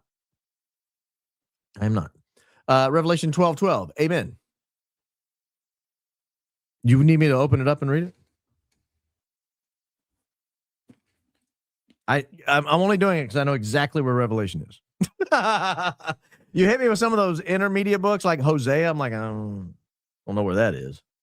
Then I got to flip around and I look foolish. But Revelation I can find. All I got to do is flip to the back. 12:12. Therefore rejoice, you heavens, and you who dwell in them. But woe to you, earth and sea, for the devil has come down to you in great fury, for he knows he has but a short time. Yeah, we're on the winning team, guys. Visited Lindbergh's grave in Hana. Beautiful sight if you do the road to Hana. I don't know that I'll ever go to Hawaii. It's expensive to get there. It takes a long time. I don't love to fly. Exorcist Files, one of my fave podcasts. Have you heard of Marian apparitions of Garabandal and Illumination of Conscience? Makes me wonder what CIA saw in Looking Glass and so much talk of 2030. I'm only vaguely familiar with that apparition. Exorcist Files is phenomenal. If you guys have not run across it, it is spectacular. I have a good friend who's Protestant, doesn't like us Catholics, and he loves it. I won't say he doesn't like us, but he's not joining anytime soon. And he loves it. He's one of my closest friends. And can't get enough Exorcist Files.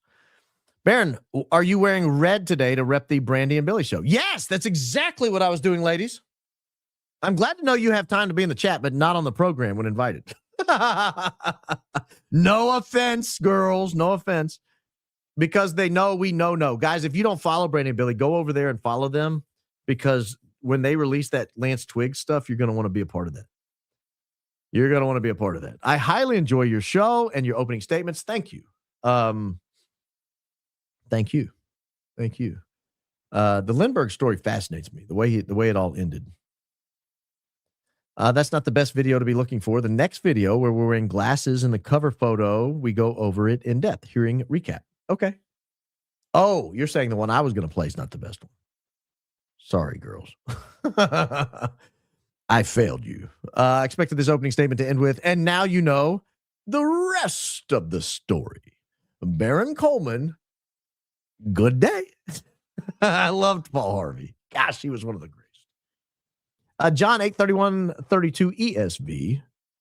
So he said to the YouTube, won't let me say, who had believed him, if you abide in my word, you are truly my disciples, and you will know the truth, and the truth will set you free.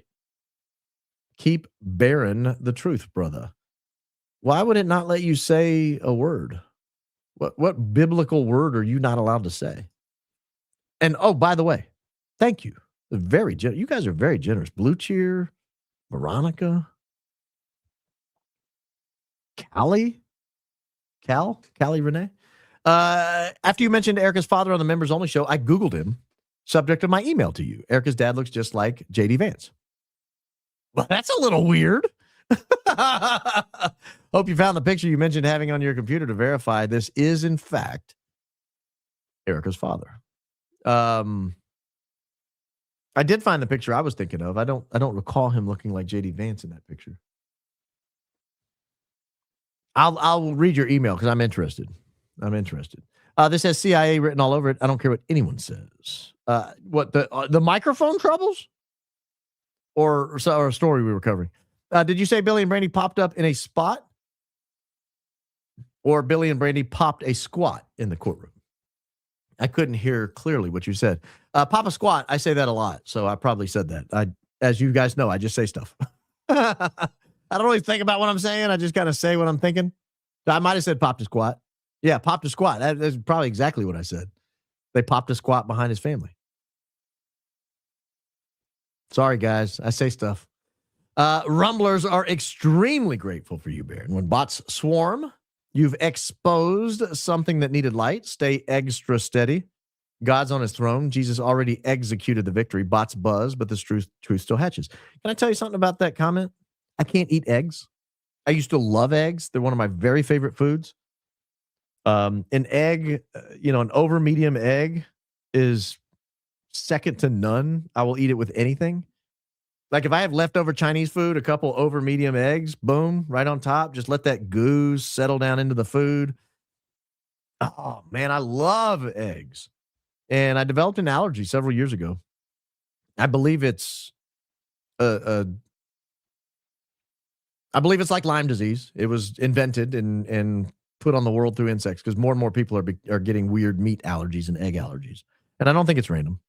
My son developed an egg allergy in the last year. And I was in the hospital in the emergency room with him a couple of days ago because he couldn't breathe. So, because he ate eggs. And he used to eat 6 a day. Never had trouble. We need more info on Hunter Kozak. Agreed. Because I'm starting the Baron Coleman Security Fund. Yeah, I need it. But I certainly need my security on the equipment. Baron chat is getting extremely bad. Trolls are blocking mods. It's bad. Mods need a way to get a hold of you badly. Chat is in danger because trolls can say what they want. We can't see. How are they blocking the mods? I don't understand that. Email me. You got my email. I emailed with you today. I emailed you today. You should have that. EK is friends with the Corcoran Group president, CEO Pam Liebman. She is heavily in the files. I didn't know she was friends with her. I'll have to check that out. Trolls are blocking the mods from the chat. Heads up. How are they blocking them? I don't understand how that works. Email me. We'll talk about it. I don't know how that works. Burden of proof is on the state to convince the jury. Can you explain the elements of TR charges per Utah statute? Or for time's sake, just give examples of elements on charge needed to convict. So yeah, elements are state specific. I don't know I'd have to look at the charging document.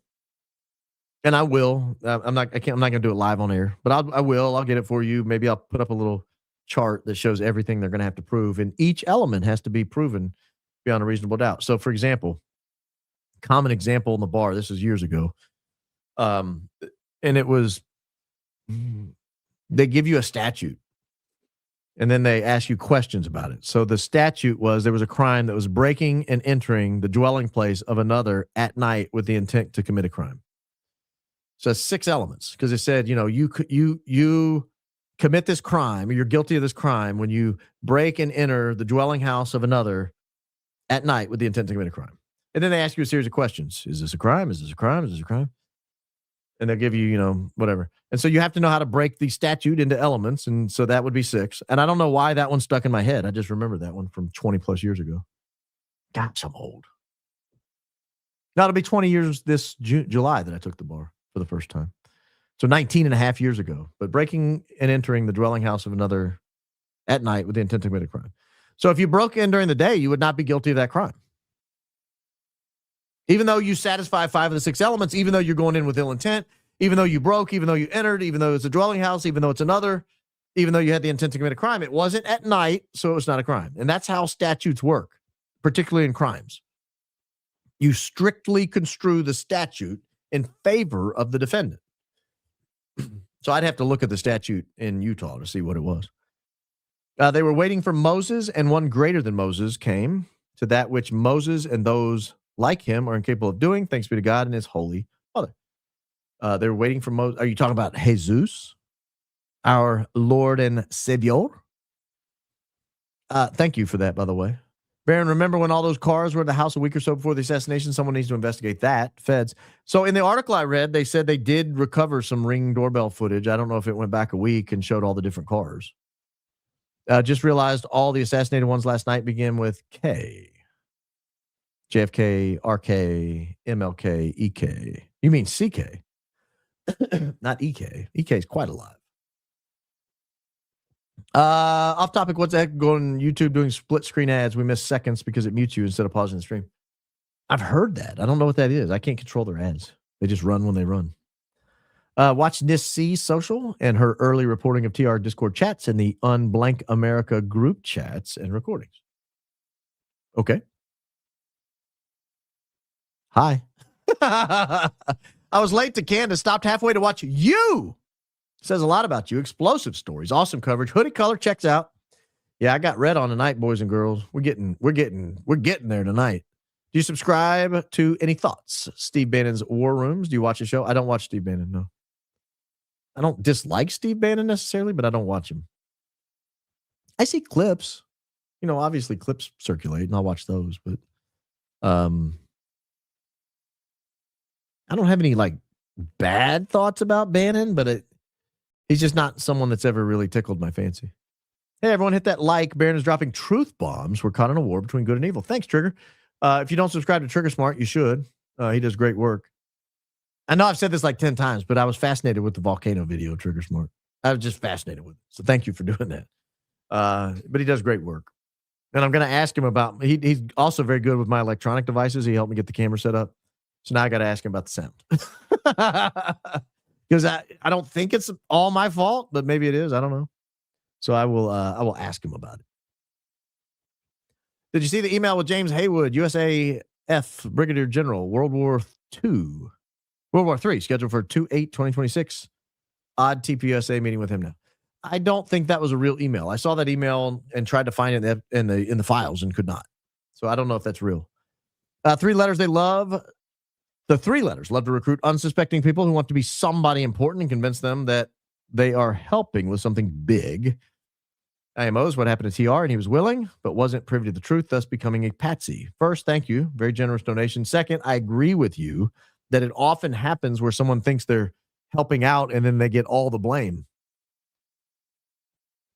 And then they overcharge them. And so then they settle because they don't want to die. Do I think they'll let Tyler take the stand? Honestly, I probably wouldn't if I was his lawyer. I mean, obviously, it's up to him. And they'll do a soliloquy. If he decides not to testify, they'll do a soliloquy where he has to state on the record at a break that he's not testifying. And that he knows he has the opportunity to, and he knows he's waiving that. And he knows and they'll do that outside the presence of the jury in all likelihood. My second cousin, 2 times removed, was Arthur Gooch. Oh, the Gooch! 1936, he was the only person hung under Lindbergh Act. I'm told his story is still taught in law schools. I was not familiar with that story. Lance Twiggs' idea. I don't know about that. You're part of the new media now. Networks don't exist. Truth will out. I tend to agree. I'm going faster because I'm trying to get to more tonight than I have in the past. But if I find one that I have to stop on and do some explanation, I'm still going to commit to doing that. Hey, Baron, big fan. I sent you an email titled Intellectual Honesty. I hope you read it and think of it. Charlie is not Lindbergh, my friend. Yeah, I know. Maybe I don't pronounce everything right, but he's Charles Lindbergh to me. I've been saying Lindbergh my whole life. Just like if you go into Nashville, it's Demombrium with an M at the end. And I know what the sign says. And I know it says Demombrium. But it's Demombrium if you grew up around here. And he's Lindbergh to me. Given what we know now, what is the chance there was some magic at Butler? I think it's very high. It's very high. Gosh, I want to do a show on that so bad.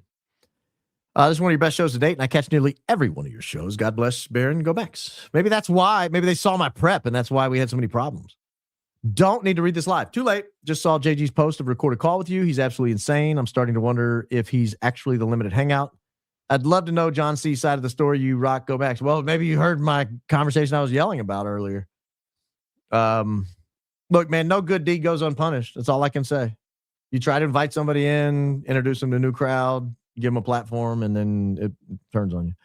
Baron, love you. I must be nuts. I'm listening to you while I'm at Colorado Avalanche hockey game. Interesting. The Colorado Avalanche are not as interesting as this program. Charlie was unknowingly leading a CIA Mossad front for, I know what it is, for propaganda, trafficking, money laundering, and God knows what else, in my opinion, allegedly. I don't know about the teams. I don't know if it's those two particular teams or if it's other foreign and domestic agents, but I'm starting to wonder if you're not onto something.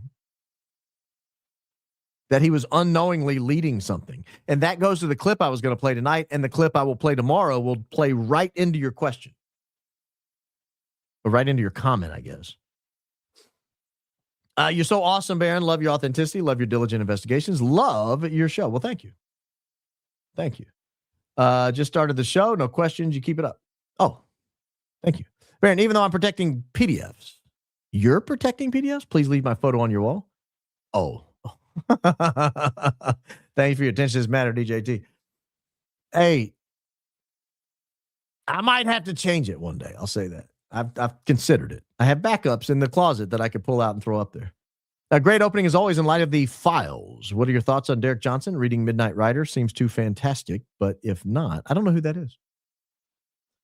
Derek Johnson, Midnight Rider. I don't know who that is. I'll have to check it out.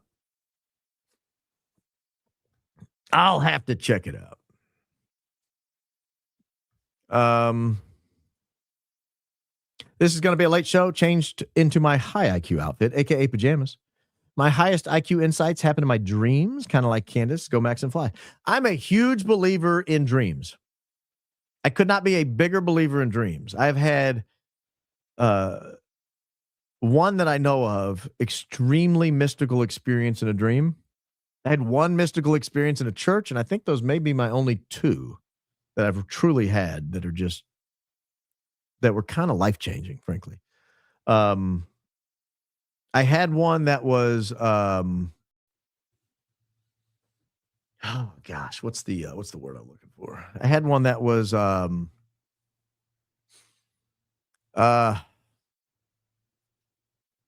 don't even want to describe it. It's too personal. That one's too personal. Yeah. I want to talk about it, but I don't. There's no such thing as a coincidence. Awesome show tonight. Keep going, Max. Sir, I will do that. Or ma'am, I guess you're Abby girl. It says it right there. I will do that. Father Klein's responses on that phone call reminded me of Jordan Peterson's answer about faith a while ago. Evasive, intentionally vague, and obviously curated to satisfy someone other than the audience, in my opinion. Perhaps. I think I'll have more on that soon. I can't say when. I thought it would be this week. It still may. It's only Wednesday. But I think I will have more to say about that. Did I see the Bitcoin-related news in the files? I did, and it caused me grave concern to know that the foundation was basically taken over by him. Miss Arizona, Corcoran, that weird defense video, then TPUSA. What the actual blank? How did she get so many of these positions with no experience? Well, she walked around on a stage in a bathing suit. I mean, what more experience do you want her to have, Rain? Could the Corcoran Group be DBA for another business? It could. I don't know that Lynn, Forrester, to Rothschild worked at that Corcoran Group. I'm just saying I was unable to find another Corcoran Group where it would even remotely make sense. But maybe. Baron, you have no idea what I would sit through to watch you every day. You won't lose me from a little tech difficulty. Well, thank you, Terrell. Because we may have some from time to time. You can bet your sweet rear end Trump knew. Well, she's the new Einstein. She being Miss France Bay? So you investigated NYC real estate sales. What is DJT's ethnic background? His family seems close to the tribe. Just saying. I think I think he's just, well, he is German, right? Drumpf. Wasn't that his name coming in? At least from his father's side. Where his mother's European as well, I think. Guessing EK was actually living in that one rental real estate on her portfolio, free rent. That's interesting. I hadn't even considered that. Donald Trump mother. Let's see. I think she was Scottish born. Donald Trump father.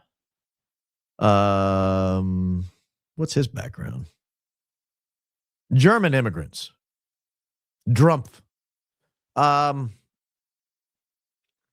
Yeah, I don't know about the background there. I don't know if that checks out. That free rent thing's interesting. Ian should look up Erika mom in the files. He was able to go through file by name. I don't think she'd be in there. Like, I'll say this. You talk about the bathing suit girl getting all these positions without any experience. What was the mom's experience? Because that mom is in everything. Like dozens of companies, it seems like. High-end contract. What's her experience? How did she get into all that? That's a bigger question to me than being in the files. We saw the issues you're having tonight. We knew this would happen. My husband created and owns Vaughn Live. 14 years we run it. It can be a safe hub for truth tellers. God bless Mark at Vaughnsoft. Thank you, Miss Kirk. No relation. Hey, Baron. EK scheduled to give commencement speech at my daughter's college in May. I'm just disgusted by this, even though you don't care about the Super Bowl. Go Seahawks. I don't care about the Super Bowl, but go Seahawks for you. Did you see the Seahawks thing where every year there's a new pope, they win 13 games and go to the Super Bowl? And this has been like 3 popes in a row now. Kind of wild.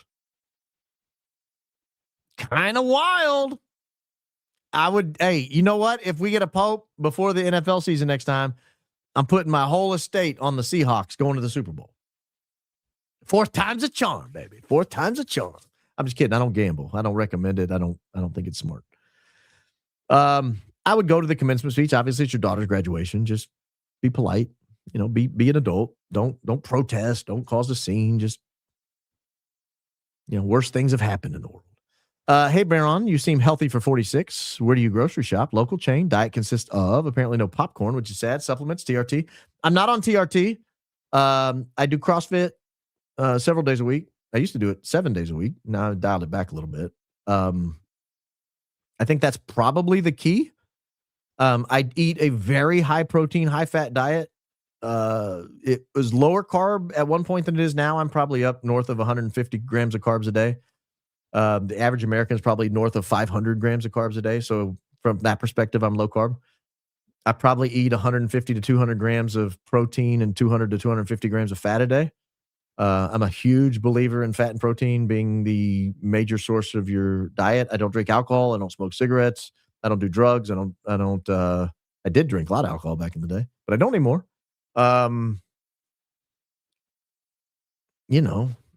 To me, if you are like the workout I did today, it's not hard. 1 minute on, 1 minute off for 7 rounds. Max burpees, max rep burpee. AMRAP your burpees for 7 minutes. Take a minute off in between rounds. The first couple rounds, I was like, this is nothing. And you had to burpee to a target. It had to be outside of your reach. So you had to make sure you were getting up off the ground. And at the first couple rounds, I was like, I don't even know why this is a workout. This isn't bad at all. Rounds 4, 5, 6, and 7 were rounds 6 and 7 were just death. I mean, just awful. And when the time sounded on the 7th round, I laid on the ground face first and then rolled on my side and then laid face first and then rolled on my side. I was completely deoxygenated. My heart rate was like 190. I felt like I was dying. You should feel that way several times a week. It will keep you young. If you just sit on the couch walking's better than doing nothing, but you need high intensity 3 or 4 days a week minimum. If you can get to there, your life will change. You will become healthier. Your hormone profile changes. Your body fat just evaporates. Now, if you're filling up with carbs all day, obviously you're just going to be a metabolically deranged, beautiful person. You can be beautiful and be metabolically deranged. I mean, there are triathletes who get diabetes because they eat so many carbs. But that's my secret to life. I don't know what yours is. I shop at Kroger primarily, a little Publix here and there. Mr. Coleman, sent you email this past Monday, early morning, around 2 a.m. Subject, eyewitness, etc. If not, check spam, junk, all other folders where it shouldn't be. Strange times, God bless us, and the Virgin protect us. What is your eyewitness? Were you the one that emailed me, said you knew someone who was there? Because I got that email. If that was it, I'll double check it. I didn't delete it. Is it Lynn Forster, one of EK Mom's aliases? I think CO had a list of Lori Francevay aliases way back at the beginning of her investigation. I don't think that's one of her aliases. If so, that's wild. If you're taking on a de Rothschild name as an alias, that's nuts. And in fact, I need to take a picture of that. I got to take a picture of it. That's one I got to double check, because if so, then that's just nuts.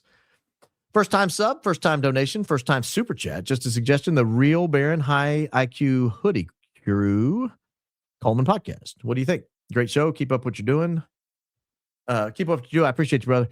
We're coming out with a High IQ outfit hoodie. No doubt about that. That's going to be the very first piece of merch that's ever released. I don't know about the crew spelled like Motley Crue, but I do like to work out to Motley Crue. I'll be honest with you. I worked out in silence today. Oh my gosh. Right as the clock was counting down, I was like, I didn't put any music on. And I was like, I'll make it last. So then I had to hear myself grunt the whole time. It was awful. I wonder how many people heard the rumor. Erika and kids were at the September 10th event right after Charlie was ended, pulling at the heartstrings of America's towards Erika. Theory on who started the rumor. I did hear that rumor. I assumed she was there. And if you watch Candace Owens today, Candace Owens may be suggesting she was there. Not there, but at the airport. First time sub, first time donation. Oh, that was you. I just read that. I don't want to read it again. Might be a big club and we ain't in it, but we are at the front door and ready to go full meta. Full Metal Jacket. That was a wild movie. I don't know that I want to go Full Metal Jacket. EK could have just been receptionist or the file lady at the Corcoran group. Maybe EK was looking for a rich husband. I'm not saying EK is a gold digger, but she doesn't mess with anyone broke. I saw what you did there. That was a Kanye reference. And you kept it clean, Dovey. Thank you. Kept it clean. You know I couldn't say that. I have a deficiency that won't allow me to repeat that lyric. I would like to send you a link to the video I stumbled across of Tyler Robinson on that day. May I send it to your email? You may. If it's a guy running after the shot, it's not him, so don't waste your time on that. But if you have some other video, I'll be happy to look at it. But I've seen every alleged Tyler Robinson sighting in the crowd, and none of them are him. How do you prosecute a homicide case with no autopsy report, no coroner testify? Well, they'll obviously bring that in. I mean, that's coming. That's coming. Would love some EDB type coverage from you. What is EDB coverage? EDB coverage? Enterprise database? No. I don't know what EDB means. I doubt that's what you meant. No, I'm not going to do enterprise database coverage. Brian Enton has never passed the sniff test for me. He screams mouthpiece for the feds. Now he's somehow deeply involved in Savannah Guthrie's mom's story. Discovering blood before the police? Fishy. I haven't seen that. And I don't want to comment on Brian's other stories. I'm just saying I found the story of the woman lacking. Severely lacking. The story of the woman who was an alleged family member. That story is so lacking. Baron going Max. Thank you. I was also a SAM the 000 flight and Exec 1F flight and the Fort Huachuca flight landing at JBA. Yeah, I know that. I actually texted a friend about the SAM 000 flight that night. That was who was on that flight? Tulsi Gabbard was the SAM 000 that night. I'm almost confident. I'm confident. Only found on ADSBX. Emailed you, subject Sam 000 Pentagon meeting with IDF. Yeah, I found that flight. I didn't find those other ones. But I found the Sam 000 flight, and that was Tulsi Gabbard coming back from Atlanta. She was in Atlanta that day.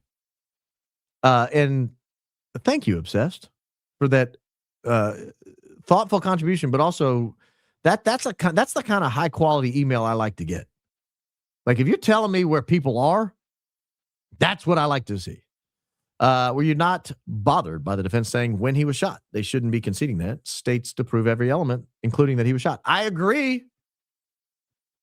I couldn't agree more. The first thing I would do with my team is I would huddle and say, we don't admit a word. We never concede he was shot. We call it the Big Bang. We say when he died, when he was struck. We don't say shot. I agree with you. What they don't understand is even with the glitches, we're locked in. We will sit through all the glitches, watch every episode. Jesus Christ is King. Christ is King indeed. Thank you for that vote of confidence. I appreciate it, because the way the people on our side of the aisle are getting glitched right now on the various platforms is pretty remarkable. A couple episodes ago, you criminally briefly mentioned that you don't believe world-ending asteroids can hit Earth. That's not criminal. Explain yourself, please. Yeah, I will briefly, because I did briefly mention it. I'm a fan of the electric universe theory. I think what we're calling asteroid impacts are not asteroid impacts. I think small meteorites can hit Earth, like small. I just don't think like multiple kilometer wide asteroids can impact Earth. I think they would be electrically repelled because we have disparate charges. So I don't think it can happen. I'm open to being wrong, but in the history of recorded humanity, have you seen it? I mean, we see holes in the ground and they're 50 million years ago, a meteorite. No, we don't know that. We just know that there was something. It could have been a plasma arc that hit there that caused that same response. That's what I meant. That's as brief as I can explain it. Still trying to make sense of why he took the GAT to the woods instead of a car. What am I missing? Thanks, Baron. Nothing. You're also missing, why did the bomb dogs not find it? Why did the gun sniffing dogs not find it, but 2 rank amateur policemen found it? Right where they told him to keep looking. No. Look again. Oh, Sarge, we didn't find anything. I said look again. Don't make me get out there and look myself. He's smoking on a cigar because he's a sergeant. Get back in there, Lieutenant. Erika's cousin is Nicole Rothstein. Her grandfather's Arnold Rothstein, a kingpin of the J People mob in New York City. He was married to Esther Rothschild. Well, isn't that interesting, considering the Corcoran group? EK is friends with the Corcoran. Oh, I already read that. Well, you see, grumblers, I'm trying to give you more credit. I'm doing everything I can over here, grumblers. They know we know. They know we know. Yeah, I do know that. So sad, no notification. I keep hearing that. I actually emailed my contact at YouTube about that. Like, what's going on with the technical stuff? Why is it glitchy? The cheese is old and moldy. Is that code? Did you just set something off? Is there some MK Mortal Kombat Ultra person that's now running around on the loose because I just read that out loud? Wouldn't that be wild if there was some Mortal Kombat Ultra program and they programmed a code into somebody and they had me read a super chat that like kicked off the butterfly effect that started World War III? Wouldn't you feel bad about that? I would. Bit behind, but don't worry about the chat. They are trying to distract. Keep speaking the truth, Baron. I will keep speaking the truth, but we're not allowed to say they. We've discovered that's not permissible. A great episode, and your lighting looks awesome. Well, thank you. I cranked the light up and fixed some settings on the camera to try to balance that out a little bit. And I'm glad you noticed because, I spent a long time trying to make this an enjoyable show for you guys. As enjoyable as possible. I'm on Ancestry building Erika's family tree. It says her great-great-grandfather on her mom's side was born in Syria. So it's interesting you say that. I had this conversation with someone else. She is, in fact, got a good chunk of Lebanese in her. I think the maiden name was,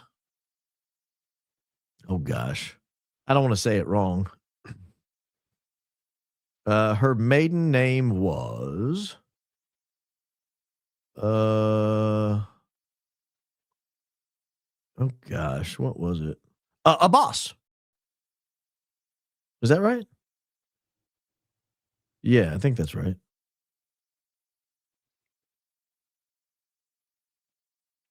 I'll have to check that out. But yeah, so henceforth, I shall only refer to Erika Franzwe as the Lebanese woman. That's the only thing I'm going to call her. All your mods are top notch. Each of them put in hard work. Thank you, mods. Thank you, Baron, for your comment. I love the mods. Tonight's the first time I ever heard an issue with them. First time I've ever encountered it, frankly. Well, thank you. Man, a few words, Owen.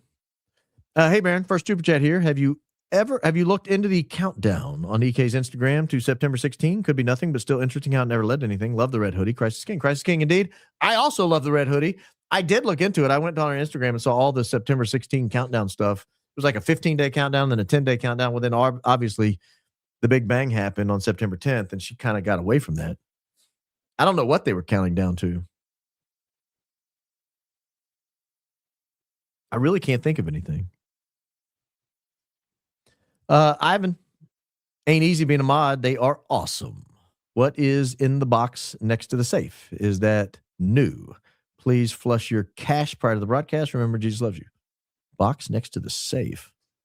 Oh, you're talking about this? That's a speaker. That is an Edifier speaker. Edifier R1280T is what that is. And then I've got some R1700 BTs out in the other room. If you're looking for a cheap speaker that sounds phenomenal, those Edifier bookshelf speakers, they're Bluetooth.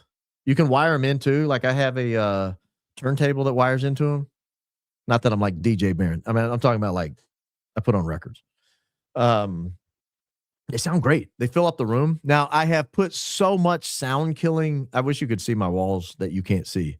I try to keep them out of your view, but I've got 72 square feet now on the wall and another 8 that I could put up. I have of 2-inch Acoustimac sound eating. And so it allows the sound to sound a little better coming through the microphone. It actually sounds a lot better coming into my ears, but it eats up all that sound too. So if you're playing music, that's not ideal. But I still love them. They're fantastic bookshelf speakers. So if you, I got them on Amazon. I think they're under $200, and they're phenomenal. So that it's not a box. It's it's that, and the safe's pretty boring too. It's like filing cabinet, really. If you're going to practice law from home, you have to have something that locks. For the bar purposes, you're supposed to anyway. I don't know. A lot of people read the rules, but you're supposed to. And so it's just easier to get something like that you can get in and out of real quick. Anti-ice written on bullets found at the scene, FBI. What scene? Babylon Rising. That's the Rob I meant. Yeah, Rob Skiba. That's the name of the video. I couldn't think of the name of the video. If you're wanting to look up the video, it's called Babylon Rising. The guy's name is Rob Skiba. And it was captivating, to say the least. Captivating. Did I watch Candace series on Kamala Harris? I was shocked that I never heard Kamala wasn't black and her background stories made up. So not black. I mean, she has Indian heritage as well. She does have, I think, what we would colloquially call black, but it's not like true slave African-American black. It's, I think her family was from Jamaica. And I think some of her family was actually slaveholders in Jamaica. She got a lot of white in her too. But then I got to tell you that when you vote for her. Just like no one mentioned that Barack Obama was the 44th consecutive president born to a white woman raised by a white family. They never mentioned that because it doesn't sell. It's not sexy. EK was in Phoenix on January 29th with MM and EM at the Arizona House of Representatives. MM and EM. Oh, you're saying they were all three at the Arizona House of Reps. That's interesting. How did you know that? I'll check that out, because that conflicts with what Candace was reporting. I will follow up on that. Thank you. Attacks were on a whole new level tonight. Trolls making names resembling mods using our picks. Theo was muted on Rumble by admin, and she's concerned about hacking to the Bear Knights. We mods love you all. Thank you for your support. Oh, now I get a better clue of what's happening here. I can only imagine who that was. Barbara Corcoran, Shark Tank. I believe you. I believe you. Rob Skibo was an amazing man. I believe he was neutralized. He was sounding the alarm about spiritual warfare for years. Christ is King. That's that tends to be the common thought, that he was in fact neutralized. The hour the CK died, I had a dream in it. Everyone looked normal, acted like zombies, forced me to follow them, said they weren't friends, just doing what they were told. Felt shock of the world through the dream. Evil is real. That is a wild story. Holy mackerel. Oren Hornbaker. Interesting. Thank you. I think you already gave earlier. Were you having trouble sending the super chat? Next one's on me, Owen. Baron, am reading How the Catholic Church Built Western Civilization by Mises Institute senior fellow podcaster Tom Woods. Would love you to do a Q&A podcast on the Catholic Church. Christ is King. I might do that. I might do a Q&A, especially on the member side. That'd be pretty easy. We could have some fun with that. I just wouldn't want it to get contentious. I don't want to fight about religion. Like, that's not something I want to argue about. Like, explain, and I might have questions for some of you guys who are not Catholic. I do like the Mises Institute quite a bit. I'm a big fan of them, by the way. So Tyler's parents have no say in his attorneys. Why wouldn't they get him a new defense? Why wouldn't someone get a good attorney of their choice? Well, a couple things. One is, we don't know what they're doing behind the scenes. Maybe they're doing a bang-up job. Tyler's an adult, so he gets to pick his own lawyers. His family's just family, just like anyone else's family. And if he gets a new attorney, he's going to have to pay for it. And with what he's facing, it's going to be costly. So there are many, many factors and considerations that go into that. How does one go back to Mass if they've been gone for a few years? What do you say in confession if you've been pretty good other than that? I'm nervous. Look, just Diane, just call and schedule it if it's your first one in a couple years, and explain that. Say, I've been gone a couple years. Can you just schedule one for me? I don't want to just show up on a Saturday night, right? Or whenever your parish does confession. And then you go in and you just say, hey, I'll tell you what, go Google, get online and Google examination of conscience. You'll find a good one. Opus Dei has a great examination of conscience if you've never seen that one. But if you have, it's phenomenal. But find a good examination of conscience. Most of them follow the 10 Commandments model.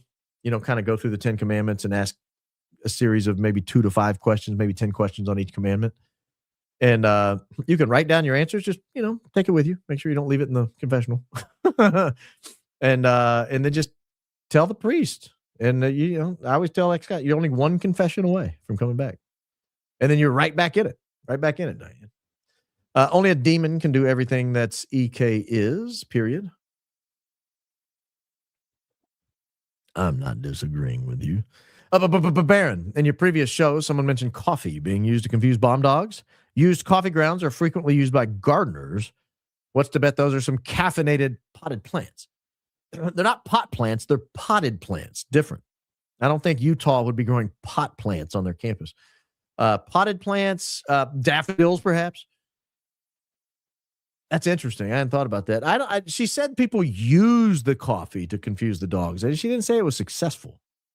I don't know. Jason Goodman is currently trashing you in your phone call on YouTube right now. Please disown the guy. I disown him.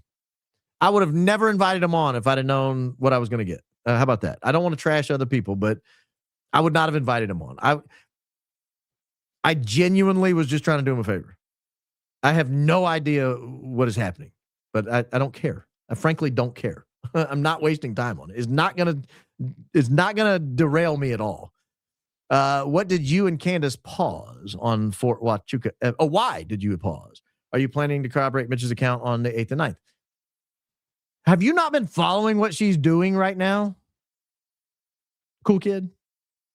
Have you not been following how she has established beyond a reasonable doubt, I think, or certainly beyond a preponderance of the evidence at this point, based on what we know publicly, that woman cannot describe where she was that day. And nobody else can put her anywhere near her home. Patience. No one's paused anything. It's working out marvelously, exactly as planned. Aloha from Hawaii. It's definitely real. It's spiritual warfare out here. Praying for you and the Ohana. Come visit Hawaii at 77 degrees and 25 degrees there. It's cold here. And I just looked at the weather the other day. Apparently, we're going to get another ridiculously cold blast this weekend. I'm not ready for that. I'm ready for summer. I'm the only person that panicked the second Candace mentioned she was going to speak in person.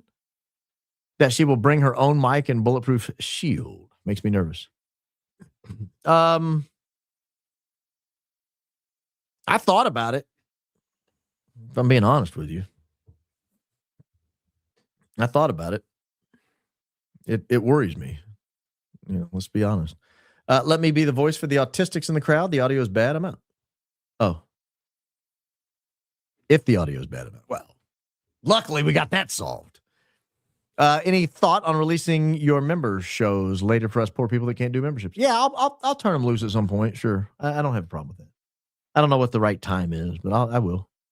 Tie out Wolves in Finance and several others that have found known LLCs, principals, contractors related to TPU and fund transfers. If money laundering is going on, is that part of the Egyptian aircraft following? Again, let me say this.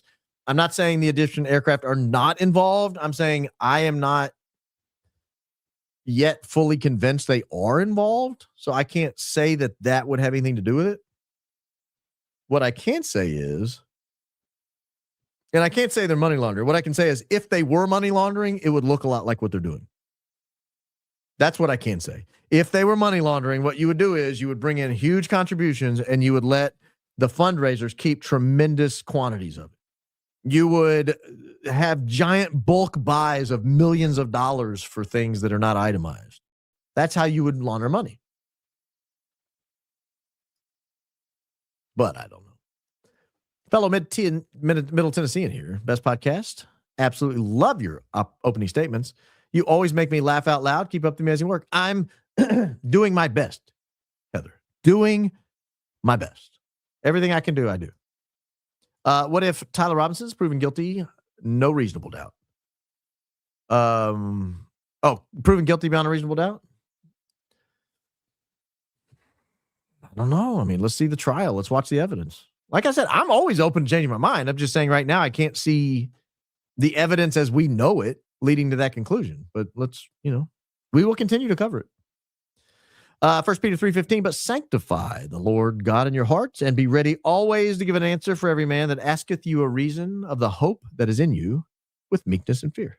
Oh, I'm doing my best to that as well. I meant to do this in the members. Can you ask the chat to pray for Warrior Doberman mom? Husband, he's battling very serious cancer, only in his 50s. We love you. And hubby, Warrior Doberman mom. I did not know that. Yeah, we definitely need to pray for him and for her. Does this seem, let me grab my tinfoil hat. Does it seem like more people are getting cancer now? It seems like cancer's out of control. And I don't know what it is. Is it the COVID? Is it the shot? Is it just, I'm just paying more attention to it? But it seems like more people are getting it, and it's very aggressive and fast and young, hitting young people. I just don't remember it 10 years ago. Hey, Barron sent an at yesterday. Subject Erika Frantzvey was not really Catholic. Interview on Calvary Podcast. When did she become one and why? I think she was born and raised Catholic. As I was just talking to Diane Mooneyham, maybe she gave a confession and went back. I don't know. Arkansans. Woo Pig, Barron, love spending my evenings watching you live. You look great in Butler Yellow and Razorback. Butler Yellow. I thought Butler was blue. Butler Bulldogs, they're blue and white. In reference to the solar storm, Stephen Burns is a great geophysicist to watch. I watch him. Thanks for continuing the fight, the good fight, and leading by example. The battle is won, love is free, and Christ is king. Christ is king indeed. Barron, new member at First Super, just wanted to say thank you for everything you're doing to find the truth of what happened to CK and Crisis King. Crisis King indeed. You guys are so positive today. Just recently came across Billy Graham Nixon tapes on Israel. It's difficult to know. I was in the dark for so many years. Well, they were not. Nixon was clear. I don't know if you've listened. There's more than one. He was very clear. Barbara Corcoran's on Shark Tank. If Erika worked there from 2018, she may be seen on $1 Million Listing, New York, or Netflix's Buying Manhattan. If she's only listed rental, she's a beginner. I think we can agree she was a beginner at some point. It's pronounced Kansans. Arkansans. Is that what you're saying? Arkansans. Why is that so hard for me? You know, you want to tell me what, you want to show you something that blew my mind? I learned one time that people from Michigan are called Michiganders. Yeah. Michiganders. And I was like, what? Why? I have Michigonians, Michiganites, Michigons, Michigander. That was weird. Thank you, Cal Bella. Enjoy your show. Enjoy your comment. I maybe get B&B for members interview. How they choose their interview questions, etc. Also, I prayed for the lady that had the stomach infection from yesterday. Hope you're well. Thank you for praying for our commenters. I don't know what you're asking. I maybe get B&B for members interview. I wish I understood that better. I can't tell if you're telling me to do that or not do that. I think I want to do it. A longtime viewer, first time super Arkansans is how it's pronounced. Woo Pig, love your show. Christ is King indeed. And now we know. I had no idea there were so many Arkansans in the audience. Baron, early days of military night vision started with red, not green. Troops were horrified, claiming they could see demons in the spiritual. Are you serious? I got to look that up. Sorry, guys. You got to give me 10 seconds. Red night vision, troops, demons. There we go. That ought to get us there. The truth about soldiers seeing demons in red night vision. Interesting. I'll have to read about that. I don't want to see demons. I don't have night vision. I love hearing your information. Takes humor and your love of our religion. Your laugh is infectious. Makes me chuckle every time. Thank you for all you do, Johnny 2 times. Keep going, Max. God bless. Christ is King. Christ is King indeed. Mary. Christ is King indeed. We may get through all these. I'm moving a little quicker tonight. I'm trying to get to more of them, if possible. I just resent the picture of Erika Kirk's father. So go to the top of your email if you have time to take a quick pic. It's crazy. Excuse me. Apologize for that, ladies and gentlemen. I hate you had to watch that. Let me see if I can find it. We all want to look at Erika Kirk's father looking like J.D. Vance. Oh, which you didn't tell me the name of your. You didn't tell me the name of your. If you're emailing to anything other than realbaronpodcast@gmail.com, I'm not getting it because I do not check those other emails. I just delete them because it clogs up my email inbox. So if you're sending it somewhere else, redirect it because I don't see it in that inbox. But thank you, Callie. Was EK's countdown for until she becomes CEO? Well, that would be interesting because her husband was alive and the current CEO when she started the countdown. I'm interested to see how she acts if she loses one of her parents. Christ is King, go Max. That's an interesting take, too. Found you from Candace. Listen to every episode and caught up now. Enjoy your perspective on this investigation. Historical opening statements. Keep digging. You're on the right track. Well, thank you. I sure appreciate that. That's dedication, man. That's like 150 hours of podcasts. You are educated and informed and entertained. CH, South Carolina realtor here. Erika Kirk's cousin, Nicole Rothstein's cousin, is BIC of brokerage here. Wondering if they work together in New York City at the time. I don't know. First RBC episode that goes off without a hitch. I'm out. Well, you're still here. But the mishaps give the show character. Praying for you and yours. Christ is King. Yeah, but I intend to, it'll still have the double spin in the middle. Feeling as Charlie was all in from the beginning and he was leaving the cause because he noticed he was losing. He loses when defending. We need to be truthful. I think Charlie was changing. Barron sent the technology prayer to your email with full text. Say before the podcast starts, no need to search. Love your podcast. Retired law enforcement officer. Duly noted. Thank you. I appreciate that. First super, ask Father Rehill to exorcise your house, especially your studio, for a box of exorcism salt to salt the studio prior to every broadcast. Demons attack tech per exorcists. Even send texts to exorcists. I had my house blessed by a priest in the last few months. And I had him throw a lot of water around in here. I'll ask Father Dan Rehill about that. That's interesting. I was at Mass at his place yesterday, and he was not there. He was not there. I've always felt that Charlie's necklace in the casket, looking at it, necktie in the casket, looking at it from the opposite of EK's perspective, looking down on him, the images look like little demon and Baal-like images. Satanists do subliminal suggestion. Well, let me look. This may be a weird thing to try to get. Hey, speaking of, man, let me say something. Oh man, you're not too far off, are you? It does look weird. That was a weird video. No one normal would release that video. Nobody would release that video. Like, if I'm mourning my spouse in a casket and somebody's like, hey, I got an idea. Let me video it and release it on Instagram. That'd be the last time I ever talked to that person in my life. Have you no decency? Hit subscribe, people. 200,000 a night for Baron. Are we not there yet? I thought we'd get there tonight. We are not there yet, ladies and gentlemen. We are 32 people short of 200,000 subscribers. Will you be the 200,000th? I was hoping we'd get there tonight. I was ready to announce it by the end of the show. But no, I haven't tried other eggs. I had Naturally tell me that people can eat duck eggs. I've not tried duck eggs. What my son was eating was the natural farm-raised eggs from a neighbor, and those caused him the problem. Same problem. So I've had duck eggs. I'm scared to death of eggs, though.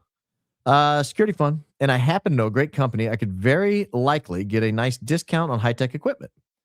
I can't get cameras as high-tech as UVU. Theirs can identify and track a suspect. Well, their cameras also look like they're recording underwater. Email me, just common sensing it. I might take you up on that.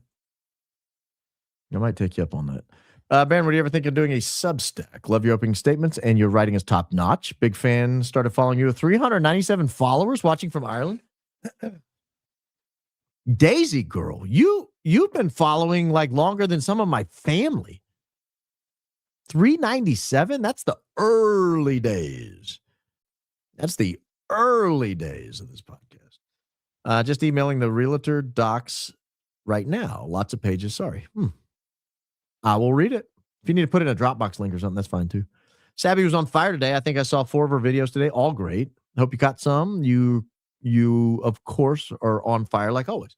I haven't checked them out. I will though on that recommendation. Baron's new diet is going to be nothing but marshmallows when his sister gets to town. And no, it's not. No, it's not. No, it's not. Baron, it's a beauty pageant. It's not a beauty pageant. It's a scholarship program. If you're walking around on a stage in a bathing suit and you're being judged, it's a beauty pageant, not a scholarship. I mean, you might get a scholarship if you win just because they want to kind of like class it up a bit, but it is what it is. TR Turney's the same as Corey Richins. If you watch what they are doing during her trial, you can see the same playbook in the TR trial. She wants a secret prosecution. I don't trust her. I don't know who that is. Wondering if you could put JG back on your show. No. That's what he was asking. And I was like, what are you talking about? Merch, Christ is King indeed. Christ is King indeed. Yeah, that's what he was asking me to do, is put him back on the show. Like he was demanding I put him back on the show. I was like, no, I don't want to get involved in this. And then I was pissed because I was trying to prepare for the show, and I had some. I can't say all. Well, I had some stuff to do. Like I couldn't just work right up until the show started. I don't want to give too much away, but I'll say this: any recording of me is in violation of the two-party consent law. That's as much as I'll say. CO show about the significance of turning 36 and Kabbalah. Jewish mystical tradition. Super chatted about this before. Curious if anyone looked into the connections or if you know Candace's thoughts on it. I don't. Is there some mystical thing about 36 years old and Kabbalah? The number 36 holds significant, positive, and symbolic weight, often associated with hidden light and righteousness rather than being restricted age for study. I don't know what all that means. I'm weirded out by all that stuff, I'm being honest. I'm weirded out by it. I had my birthday, which is a pretty big deal since I've had 3 open heart surgeries and was life flighted for my stroke. What happens to Catholics after you die? Asking for a friend. Sorry if I sound like a Joe. Well, the same thing that happens to all of us. We have a general judgment. We have a specific judgment. And your soul better be ready, young lady. I'm sorry to hear about your health troubles. Happy birthday to you. You didn't say you had it today, but I'm assuming it's today or recently. So first, happy birthday to you. Second, Jesus kind of explains what's going to happen to us. We've got to answer for our lives. Start by accepting him, following him. Go and sin no more. Corcoran Group was on $1 Million Listing, Bravo TV, Summer House. Bravo TV. Erika was on Summer House. Maybe that's how she got on. I was not aware Corcoran Group was so reality TV based. No, Mr. Coleman, different eyewitness email with multiple photos of documents. Early Monday morning. Please take photo of this so you don't forget. Oh, I see you know me well. Done, lady, done. I'm back to the birthday quote. No, you don't sound like a Joe. Erika's mom, Lori Abbas, related to Mahmoud Abbas, paternal grandfather, printed banknotes for Rothschild and Israel, very close to Rothschild. I knew about the banknote printer. I did not know about a relation to Mahmoud. Are we sure about that? You sure about that? Is this true? We're all under attack because we're getting close to solving the CK case. I just got a death threat. Allie Top Files. Let's focus to keep digging. Don't stop asking questions. Allie Top Files with the death threat? DJ Barron, what the hell is your middle name, counselor? Believe it or not, my middle name is Barron. I go by my middle name, have my whole life. Baron, our favorite. Look at tissue banks, bone allografts, cadaver processing, Einstein Island. Engraved bullets in the same month Charlie was shot. You did? I wouldn't admit that. Don't ever admit to engraving bullets. That's weird, dude. Weird. Thanks, Lisa. Apologies here in New York. In New Zealand, we call them pot plants. Okay. Duly noted. I will not accuse you of accusing the state of Utah of growing marijuana on the college campus. No, they don't call them pot plants. You get arrested for that here. If you go telling people I got some pot plants in my backyard, you might get a visit. Depending on where you live. Edge, sorry to be late. We'll catch up. But note, Jackson, Mississippi was once lovely. Now a mini Detroit for the same inner city reasons. Thank you for your efforts tonight, despite the tech troubles. I believe Jackson, Mississippi was amazing. I'm just saying, and I don't even know much about it. I've never been to Jackson, Mississippi. I don't think. I have. My point was more that, a small town in a southern state, you're probably going to live like a king on a modest salary. That's much less than you would require to be at subsistence level in New York City. Roll that beautiful bean footage. I had cancer at 24. You know something I don't? I don't know something you do. I don't know something you don't. I'm just asking, man. It seems like a lot of people have young people getting cancer. I just don't remember that being a thing. I don't know how old you are. I mean, if you're 25, yeah, I got a question. If you're 35, it doesn't really fit in my hypothesis, or at least my question. Really strong ex-post to Trump with tagged Megyn K, Walsh Knowles. Please retweet. Call 1313. Get admin's attention. Please, if you agree. Christ is king. I don't know what you're saying. You're saying you have a really strong ex-post? Or if there's a really strong one, I don't know. Colleen, I'm trying over here, Colleen. I'm trying. Wife and I so glad to have found you. Been trying to reach you about your car's extended warranty. Candace, too. Think her email or cell is not working. Just kidding. Love your show. Look forward to it every time. Christ is king. Christ is king, indeed. Appreciate that. Yeah, I don't know why. I don't know why. I don't know why. Well, I get a lot of emails, and I know she gets probably 10 times as much as I get. So they're hard to get through. And you certainly, I mean, I read a lot, but I cannot respond to every email. Like I'll respond here and there to somebody, but just I can't respond to everyone. Erika announced she was taking over TPUSA on the 16th. That was the countdown. If true, that's absolutely terrifying. I can't believe it. I refuse to believe that. Just listened to your leaked phone recording. Loved it. Finally told him to STFU. I've not listened. I mean, I said it. I remember it, but I hope he played the whole thing because I was super nice to him when we first picked up, as I have always been, because I'm genuinely nice to people. But at a certain point, don't talk over me. Like if you call me, don't talk over me. If you call me, you want to ask me something, then listen. If I'm talking, shut up. Don't talk over me. And that's what.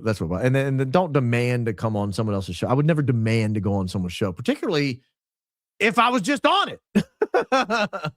Barron is pronounced Arkansans. I live in Fayetteville, but born and raised in Mena. Did you see anything at the airport? Love your show. Keep up the good work there. Did you see anything at the Mena airport? Wild stuff took place in Mena, Arkansas. Hi, B. Married my beautiful wife for Indiana, and I am a Kentucky boy. Oh, she's from Indiana, I hope, not for Indiana. I hope you wouldn't marry someone for the state of Indiana, because it's your podcasting is top notch, and I appreciate your desire for truth, opening people's eyes to many things. Christ is king. Christ is king indeed. Paul Rowe. Well, if she's from Indiana, she's probably phenomenal. Probably phenomenal. Gregorian chant on low volume in the background might help with the technical issues. Yeah, I have a good Gregorian chant playlist. I play, I don't want to say frequently, but I play it some. Might not be a bad idea, but I can't play it when I'm on the air. Finance was on my fiance, was on his deathbed, and I took one picture. The only person who has ever seen that picture is my mother.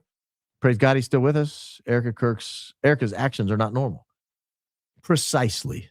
Absolutely precisely. Oh, did I hit 200,000? Let's see. I did. Hey, guys, that's awesome. You guys are the best. You responded. Thank you. That's amazing. You guys, thank you for the congrats, Brandie. And you guys are great. Yeah. We're celebrating in here tonight, boys and girls. Just watched the documentary on Candace's website. What is a woman? I think it's What a Woman Is, because Matt Walsh's is What is a Woman. Very interesting, much worth it. Father Ripperberger was great. I will watch that. 100% will watch that. Biolab bust in a guy's house in Vegas. Ori Solomon, scary. I believe you. Any biolab bust would be scary. Nobody wants that. Hey, Baron, shout out from Seth Garu, Maker's Bar podcast show. Continue blessing song. Shout out to Colleen RN Max. Christ is king. Christ is king indeed. I hope your podcast does well. I genuinely do. I want everybody to succeed. Did you hear the second? Well, not everybody after today, but you certainly. Did you hear the second voice in the background of the casket vid? Can anyone with audio splicing skills find out what it's saying? Sounds like I love you. No, I didn't. I did not. 200,000 flatulations. Not on air, sir. We hold those till the no. Blessings. Thank you. Blessings. Woo-hoo. Yes, indeed. You guys are excellent. I mean, I'm telling you. Send an email with a video I found last month explaining Erika's time in New York and her family ties. Thank you. I will check it out. Again, make sure you're sending these emails to realbaronpodcast@gmail.com. Any other email I get to any other email account gets deleted because those email accounts, I'm cheap, have such little storage that I can't risk. And people will send like a 2 gig video and just clog it up. And I can't risk it. I don't have enough storage for that. So I go through and just delete and get rid of it so that it immediately opens up the podcast. If you found another email of mine online, please don't use it. Use realbaronpodcast@gmail.com. How do you know if you found a good church? I've never been. I'm terrified, so I figured to ask my inspiration. Well, first, thank you, Psych Nurse Renee. Boy, that's a big question.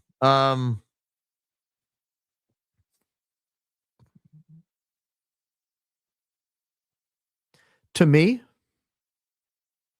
it's going to be different than a lot of people's answer. But to me, at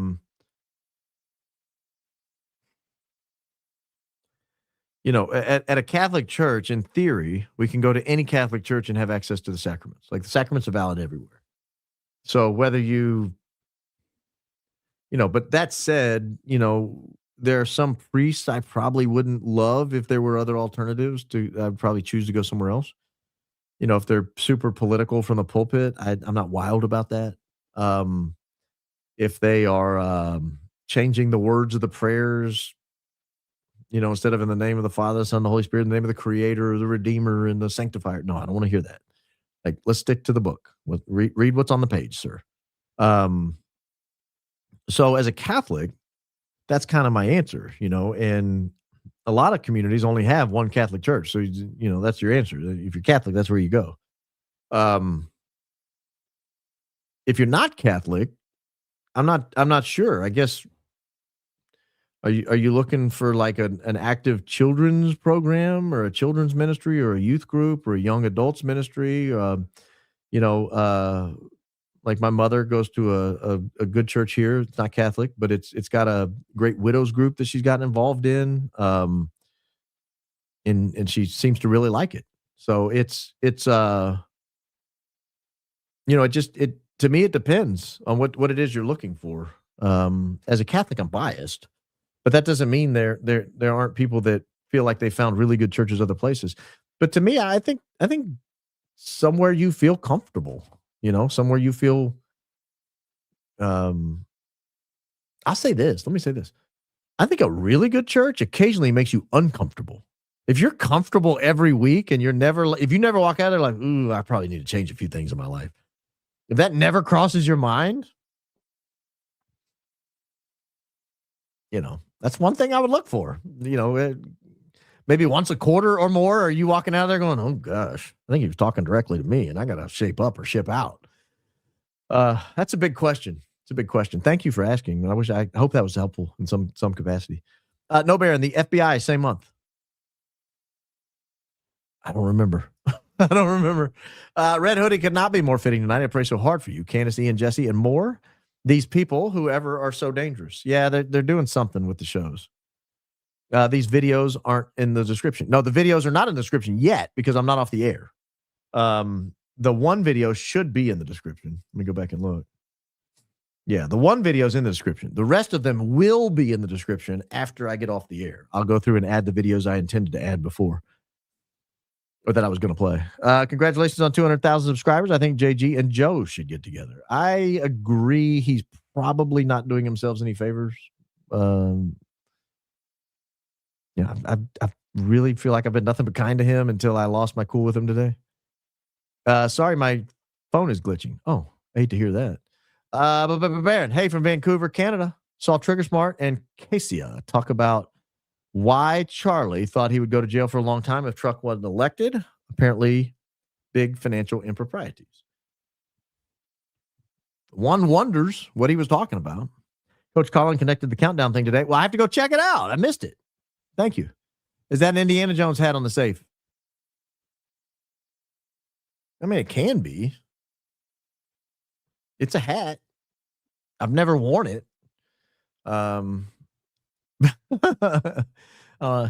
Big congrats, Baron. You deserve it. It's proud for you and your family. Well, thank you. Thank you. 200,000. Thanks for going, Max. Thank you, Honey Badger, for your generosity and your congrats. You guys make me feel so warm and loved. Congrats on 200,000. Thank you. I'm an admin, and I'm willing to help you with any issues I am an IT admin, willing to help you with any issues you have, sir. Thank you. That's very kind of you. I don't think it's an IT issue. I think it's on their side. I think it's on the YouTube side, because it's happening to a lot of people on our side of the aisle. The Crazy Yorkie mom. I used to be a Crazy Yorkie dad. But thank you for your very generous donation. 200,000. Congrats, Baron. Thank you for all you do. Thank you, Aggie girl. Thank you for the congrats. Thank you, Crazy Yorkie mom, for. I think I'm terrified you're trying to say something and are hitting send too soon. And I would love to read what you have to say, guys. I got to jump off. It's been over 3 hours. I got to go trim that 10 or 12 minutes of technical difficulties out of the show, so people aren't going, "What's he talking about? What's he doing? Why is he talking like this? What's he doing?" So give me a few minutes. I'll get that trimmed out. I'll get the description updated for the videos so that you can go by and click them and watch them. If you have any questions, email me, realbaronpodcast@gmail.com. Like, subscribe, notifications. If you think you're subscribed, go double check, because a lot of you may not be. I've gotten a lot of emails from people who said they know 100% for a fact they were subscribed and were unsubscribed. So make sure you take care of that as well. In the meantime, I will be back tomorrow night. I'll be back tomorrow evening, I guess, depending on where you are. It might be the morning if you're over there overseas. But I will be back 6 o'clock-ish, maybe 6:30-ish Central Standard Time. In the meantime, ladies and gentlemen, Jesus loves you.